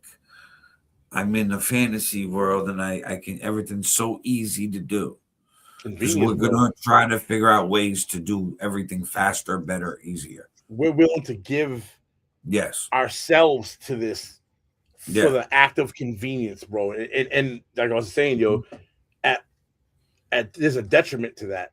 There's a negative side effect to that, and I feel like you're right. You're right, and I feel like you're right. We as a species don't care. We almost like, I don't give a fuck. I'd prefer the convenience over what I'm sacrificing for the convenience. Like you said, I said that when Providence, Rhode Island had their Nest cameras and Ring cameras signed up to the police station because they were scared of crime in the neighborhood. I'm like, well, you guys just all gave up your fucking privacy. I mean, you just signed that shit away because you were scared to death and said, here you go, officer. View everything that pulls up on my porch. Live feed too, bro. They can tap in at any moment. And like you said, imagine a whole neighborhood. Think of this as on a small scale. One neighborhood. Every neighborhood buys into that. They essentially have a live feed of that entire neighborhood. Tap in whenever they want. Right. So... bro, people bitch about some of these things, but they give these rights and freedoms right up. They do it and everything. So that's why I say all the time, I'm not surprised with anything, bro. That's why, like, a lot of these things people fight so strongly for, and it's like, I get the fight. I want to fight with you, but I know that the outcome is no matter what we do, this is humanity, and it's made this way. Like, so we can fight, but the final outcome is for what? And he's just like, it's normally for someone else. Their own thing. It's normally for someone else. We're usually fighting for someone else's goals or dreams. Think about it. So most people don't own companies. People own a company because they have a dream. They have a certain vision for something, and then they employ people. They're not you know what I mean? Like we as humans, more or less, jump on someone else's vision for the convenience of a paycheck versus doing what it takes to be the visionary. You know what I mean? Like there's a big difference. Flee in the comments, but because guess what? If we lose energy, gods lose electric, Wi-Fi, people that depend on AI is fuck because they don't know how to do shit on their own because they depend on AI. It's not even just AI. People don't know how to do shit on their own, period, because it's been electricity, the internet, fucking everything. People do it for them, bro. Like your food. If the government crashed, if the United States government crashed, I'm not saying other countries invade, the world collapses. How many? They say 90% of people are gonna die off because people don't even know how to like procure their own food on their own. People don't even know how to put a seed in the ground and fucking water it daily. Listen, I've never planted no food. But you know the steps. But you know the steps. You understand it. Right. I could figure it out and be like, hey, listen, I can plant my own food and do this. We're probably the last generation. Society, I've never had to. Well, we're the last generation that probably has that knowledge. My fucking kids, I got a kid at 18 and 13. Neither one of them would even have an idea of what the next step is. At least we know what the next step is, so we know how to move. That shit, that wisdom, that knowledge. We're the last generation of that knowledge because we're already at the point where we don't utilize that knowledge because we don't need to. We can go to the supermarket, we can go get whatever the fuck we want. Fuck, do I look like going out to go hunt and going butcher some animals? I'm going out with some orange shit on, orange haggle. We going out to the woods, Elmer Fudd style and shit bro. with a gun. I mean, I got shit to do. Okay, I'm not going out there like. And then I gotta fucking clean this thing. I gotta chop it. I gotta do this. At this point, I'm not even hungry anymore. Right? I'm gonna order a pizza. Okay, because you go to Market Basket and go get that same fucking steak or that same chicken. Like they're done, ready to go. Right, convenience, fast convenience. So society gave up the hunter-gatherer, gave up all of that for business, and new business always came into society and humanity in the world for convenience. Like, look at refrigerators back in the day.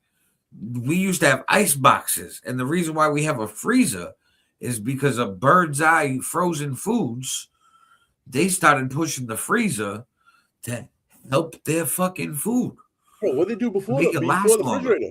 What they do before the refrigerator? They smoke their meat into a jerky that could sit and not rot after fucking 2 weeks. Like, they had shit set up for like 2-3 months at a time. They could kill an elk back in the day. They'd smoke the shit. That's why you see like all the ancient shit with fires, bro. They'd smoke their meat into like a jerky style where it wouldn't rot anymore. The bacteria doesn't hit it, so that it preserves itself naturally for 2 to 3 months. So you only have to kill a bison or an elk every couple weeks instead of daily. Right. We're from the generation where, like, if we have older grandparents or maybe our great grandparents, like, that's how they lived. They lived like, look at Betty White was born before I know she just passed a few years, but Betty White was born before sliced bread, before the fridge. Imagine that. Okay. Imagine that, bro. And like, we all know Betty White, so that's how like close we still are to that. But we are in a race for convenience. But look at how far we've came. That's just in her lifetime. Look at how much was given up, how much change. That's just humanity. And we don't see it because we're living in it. But we got to look back in retrospect and be like, all right, so Betty White was born. Just imagine being a little kid. There's no sliced bread. You got to slice that shit yourself. You can't get that shit. You can't get a loaf anywhere. Imagine sitting down with her and having being able to have a podcast with her and having her explain how she felt during each of the evolution to when she was born till she passed away a couple years ago. Yeah. Imagine what you're saying. No sliced bread to the point now where you can sit at your crib, order food, and have someone else deliver it to your door. Bro. Right, mind blown. Like, your mind, like the adults, like her parents, never would have conceived any of this. Yeah. They're like, that's impossible. That'll never happen. You know what I mean? Society will crush. It'll collapse. It'll be the end of the world. Nobody will ever do that. How are people going to bring food to you? They got to go to work. Be like, but that is their work. They're like, they're not going to do that for work. They're not going to pay them to do that. Yeah, bro, you're right. You're right. You know what I mean? And then all of a sudden, like, it happened and society changed. Like, we all use apps now every day. Everybody's on an app, multiple apps. When I was a kid, I didn't know what the fuck an app was besides an appetizer. Yo, for real. We're from the generation where an app was an appetizer. Bro, you didn't call it an app. You called it an appetizer. Pre-internet. Bro, we're pre-internet. In my life, I draw this line at a certain age in my life going, I used to go out in the neighborhood with like do sports and homie's yard was flat, so we'd play football at his yard. Like 10 of us go dumb shit, climb trees. You had to find shit to do. I had a brook behind there. We would put fucking 3 2-liter bottles together with tape in a pyramid style and drop them at the same point. And whoever reached this point, like going out into the environment and going out into the world and not worrying about it, to the internet hitting, AOL dial-up, which slowly turned into what we see today, where motherfuckers literally, like my kids, I'm 44. My kids stay home all day, yet they still converse with their friends like me and you did in the 90s, like out on, like going to IRL. In real life, we going out and chilling.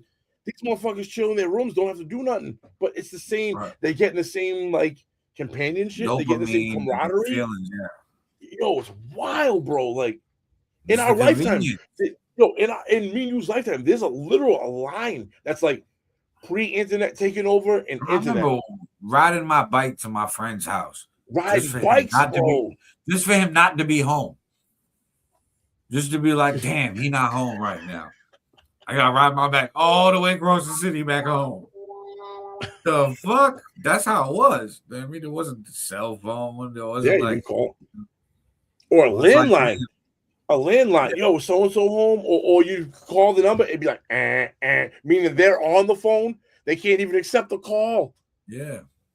There's no call waiting, no three-way calling. Speaking of old shit, since we almost pushing 3 hours on this one. We are. Speaking, this gonna be crazy clips. So clip that. Now, Flea put riding our bikes, pool hopping. Hell yeah. Yo, bet. For real, bro. I was a little delinquent, bro. I used to I lived in Brockton, and the streets was like 2 football fields long, and they were just straight. It'd be like 10 of them, like this. Yo, we go like 3-4 streets over. Super delinquent, but this is allegedly. This didn't really happen in real life. I'm lying when I say this. Yeah, our generation, all of that. Throwing rocks, throwing rocks at houses, smashing windows, knocking on doors, fucking running, bro. Delinquents, we'd like my whole neighborhood. Yo, picket fences, snap. You know how picket fences get the 2 wood bars going across? Yeah. We'd snap the top of them off, be like 22 deep before homeboy came out, run out his backyard, bro. Delinquent dumb shit that kids don't even have a concept of because everything's digital. Bro, I remember sitting on the porch. Cars would drive by. I'd fucking hum an egg, hit the car, run back into the crib. They pull up. Shit. They're like standing outside my house. They're all pissed and shit. And it's like, all right, bro, leave. I'm going to wait you out. You can't come in my house. Bye. Dude, used to throw bricks, bro. Half bricks of cars going down fucking Cary Hill, allegedly. Going down this hill in Brockton, bro. Fucking, we had this 2 bike trails. And it overlooked a hill that went down like this, but there was an opening. Whoever built the trails put this big ass rock and made this clear opening through the woods. Bro, bad buses used to go by. Motherfuckers at the top of the hill would be like, ooh. We knew in about 6 seconds, everyone would cock up. Bro, it'd be like 10 of us. The bad bus would go by and be like, whew. All of a sudden, it sounded like gunshots hitting the fucking fucking bad buses. Bro, I'm talking. I remember those days. I used to do the same shit allegedly.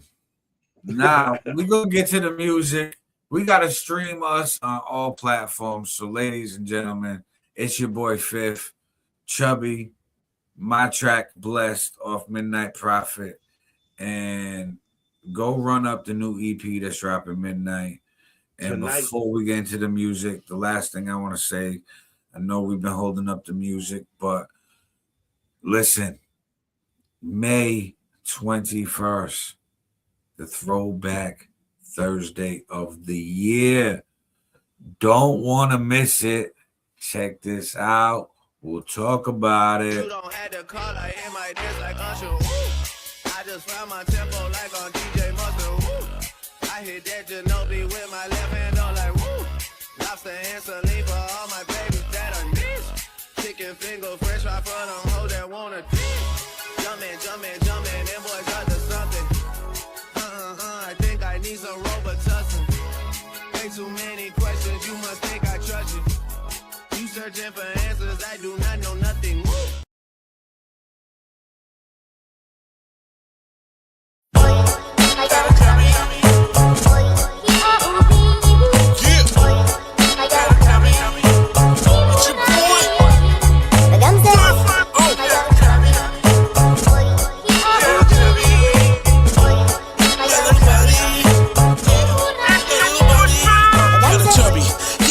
Chubby on the dance floor, give me that visual. Looking at the Tide, shaking like my rock guys. Dancing to the south side, my rain gang. Chasing down with E and J, take another shot as we lapping up the spot. Getting down like we both is getting off. Full hard, never softened, never love lost. As I take you to the top, tipping top. Slide back down the bottom of my car.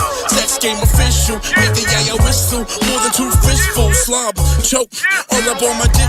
I want you to damn near puke on my shit. Bitch, now you and your girl switch. Damn, I got a chubby. Love the way you touch me. Ride it all night. Love the way you fuck me. Bend it over, push it back. Make the kitty cat go. Clap, clap, clap, clap. Man, I got this chubby. What you gonna do with this chubby? I said, man, I got this chubby. What you gonna do with this chubby? What you gonna do with this chubby? What you gonna do?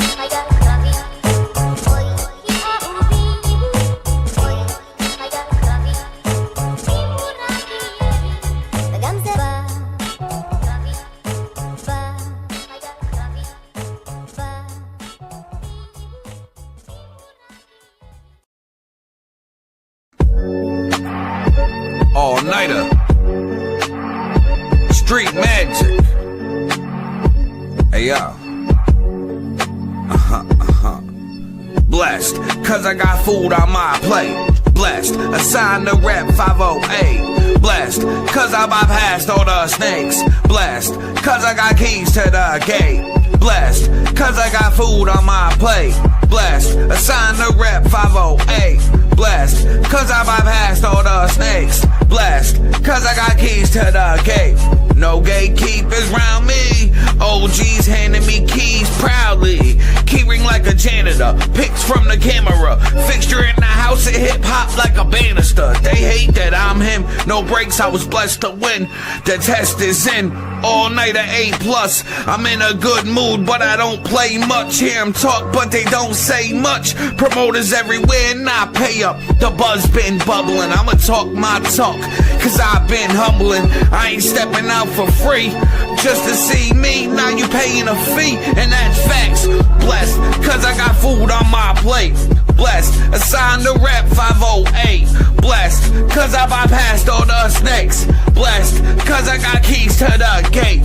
Blessed, cause I got food on my plate. Blessed, assigned to rep 508. Blessed, cause I bypassed all the snakes. Blessed, cause I got keys to the gate. Ready, ready, ready. They ain't ready. They ain't ready. Let 'em know, bro. All night on the beat.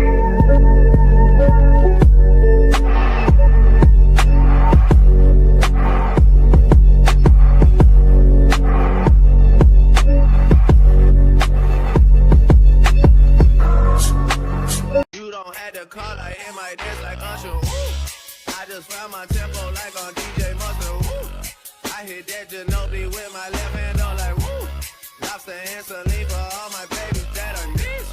Chicken finger fresh right from them hoes that wanna dip. Jumpin', jumpin', jumpin', them boys up to something. I think I need some Robitussin. Way too many questions, you must think I trust you. You searching for answers, I do not know nothing. Woo. Yeah. So, May 21st, Medici Lounge, 127 Friendship Street, Providence, Rhode Island. 21 plus, 420 friendly. You can burn one down in the club. In the club. And 90s, 2000s vibes, so nothing but hits. Bro, listen, I'm going through 90s, 2000 songs, right? And I'm sending shit to the DJ, right? Like, yo, these are some of these are a couple of those ones that I know people ain't heard in years, but like, yo. That's what it's not his first rodeo. No, he does this. Like, this is his bag. 90s, 2000 is this DJ's bag anyways. But like, I wanted to brainstorm with him to like curate it a little bit more, or a little bit better of an event. I mean, I'm going through the fucking thing. And none of these songs is final. I told him, I said, bro, I'm hiring you, so you free reign, you're the DJ. I'm just throwing some things that I'm like, yo, remember this one? Yeah, this one might be dope. Right. Got the 90s, 2000s thing I'm playing on the Spotify. Bro, that key on my neck, my back came on. Oh, yeah. I said, oh, shit, I forgot about my neck, my back. I said, yep, that's one of those.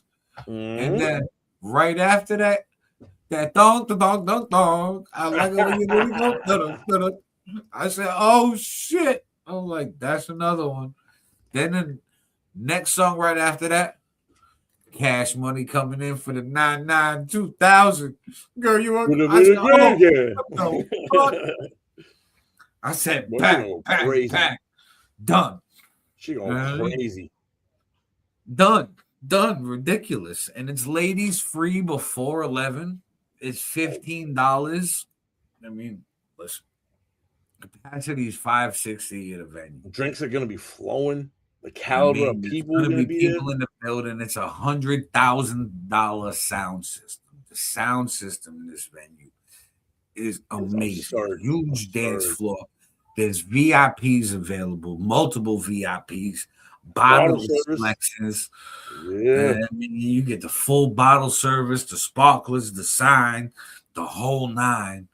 So pull up. It's gonna be hit after hit after hit, and it's gonna be like the songs you obviously know, and like the ones that you still hear, that still play, that still not, but also the ones that undeniably a hit, but just haven't popped up in a while.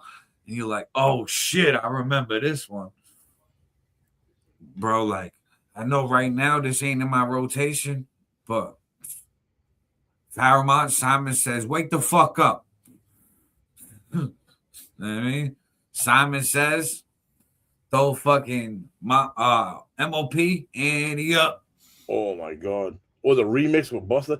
Oh, by the way, if you in the Providence area on that day, be looking out on sidewalks for the direction you need to be going. Exactly, because there'll be arrows in the There's gonna neighborhood. be some arrows out there. So follow the arrow, follow the yellow brick road, follow the arrow road to your destination. Listen, the road will be all different colors. I got a multicolored pack of for the arrows, so it was cheaper that way. But yeah, fucking follow the road of arrows, and you're gonna see where to go. You're gonna find out the hottest anyways. night, the hottest club of that night. You follow the arrows, you will end up there. That's where the road's gonna end at the spot. May 21st. Yo, May 21st in Providence. Look for the arrows. That's gonna be the spot for the night. I don't give a fuck about no other club that night. Follow the arrows. That's where it's gonna be. And honestly, bro, seeing how the club scene is evolving in Providence right now, the top spot that I've seen lately, and like shout out Culture doing their thing. I mean, Coliseum, I mean, Fishco, Mezzo, them doing them things. But DC on fire right now. The vibe that's been in Medici, the atmosphere, the staff, the music selection, the events, the venue itself, off the hook. You know what I mean? So this definitely gonna be Providence's biggest throwback night of the year. I'm waiting on a confirmation for a special guest host. I reached out to a pretty famous person, famous for us older heads. Remember Raquel? Well, that sounds mad familiar, That song, bro. that female singer that had that song, In a Dream I Love, like that freestyle dance shit. Waiting on the management for finalization of the contract to have her as a special guest host for the night. So we are finishing up the talks of that. So obviously she gonna do her song, right? It just makes sense. But it's gonna be a vibe, and honestly, people, get your VIPs, get your section. Get the bottles, bro. Make it a night. I mean, enjoy yourself. Hell yeah. I understand it's a Thursday, you know what I mean? But listen, you can take Thursday. Friday off. Take Friday off. Thursday, man. It's Thursday, Thursday. You take your Friday off, you know what I mean? You put your vacation day in now for Friday. Yo, you got PTO time, bro. Don't be capping, bro. Be in the middle of April. Everyone's got accrued a little bit of fucking PTO time. Use it for the Friday. Exactly. So you take the Friday off. You have a 3-day weekend or a 4-day weekend. I mean, Thursday, Friday, Saturday, Sunday, work night. But I mean, so you enjoy yourself. I mean, you deserve it. You deserve it. You're 4 months into the year. We are 25% of the way through 2026. You've been grinding since January. And honestly, isn't that like the weekend before Memorial Day? I believe so. And then you have Cinco de Mayo coming up too. So, again, treat yourself. You've been grinding since January 1st. You ain't been taking no time off all year long. You've been good on your bills. You've been doing everything right. right? Take a day for yourself. Go out that Thursday night, May 21st, and enjoy yourself. Take that Friday off. You're gonna get paid for it. Use your PTO time. Come on. Take your feet Like I up said, day. Medici been the spot to be lately. For I mean, real. I know Tuesday nights they got bachata lessons. I mean, the bachata lessons is free, bro. What? Free? Yeah, so listen, it's free. You pull up on Tuesday nights, they got bachata lessons. So, like, I know the ladies, they be loving to dance, right? And listen, fellas, y'all gonna hate me, right? But yeah, I mean, take the lady out. I mean, learn how to move your hips a little bit. She's gonna thank you later when you get home. And it's gonna be free instead of having to pay an arm and a leg for a lesson. Then Wednesdays, they got the comedy nights with Black Sav. I mean, you might possibly see me doing reoccurring Thursday throwback nights. So pull up May 21st if you want this shit to be reoccurring. And then, you know what I mean, Friday and Saturday, they be doing their thing. Yo, they on a comedy night, Wednesday night? Yeah. Laugh on Wednesdays. Well, that's dope. So all you inspiring comics, I know the comedy scene, the comedy sphere is blowing up right now. Bro, if you need a spot to go, hit up Aaron All Niter. He'll get you in contact with someone for that Wednesday night slot. Yeah, because Black Sav be doing that, and shout out him. He's doing his thing. But, guys, pull up. It's enough talk. We talked enough today. We got a lot to chop up on this. 3 hours in tonight, baby. Let's go. We got some clips on this one. Yeah, we do. And well, it'll be on all platforms too. The clips will be on TikTok. You'll see clips on Instagram, YouTube Shorts, X, Facebook, Threads, all of that shit. All of them. So follow us everywhere. It's your boy FiF, Aaron All Niter, all platforms for the music, social media, all of that shit. You know it. I mean, but I know FiF got some projects in the works. I got the project at midnight. Dropping tonight. 3 hours. 3 hours. Oh man. Sometime. Your boy Aaron All Niter. It's your boy FiF. Peace.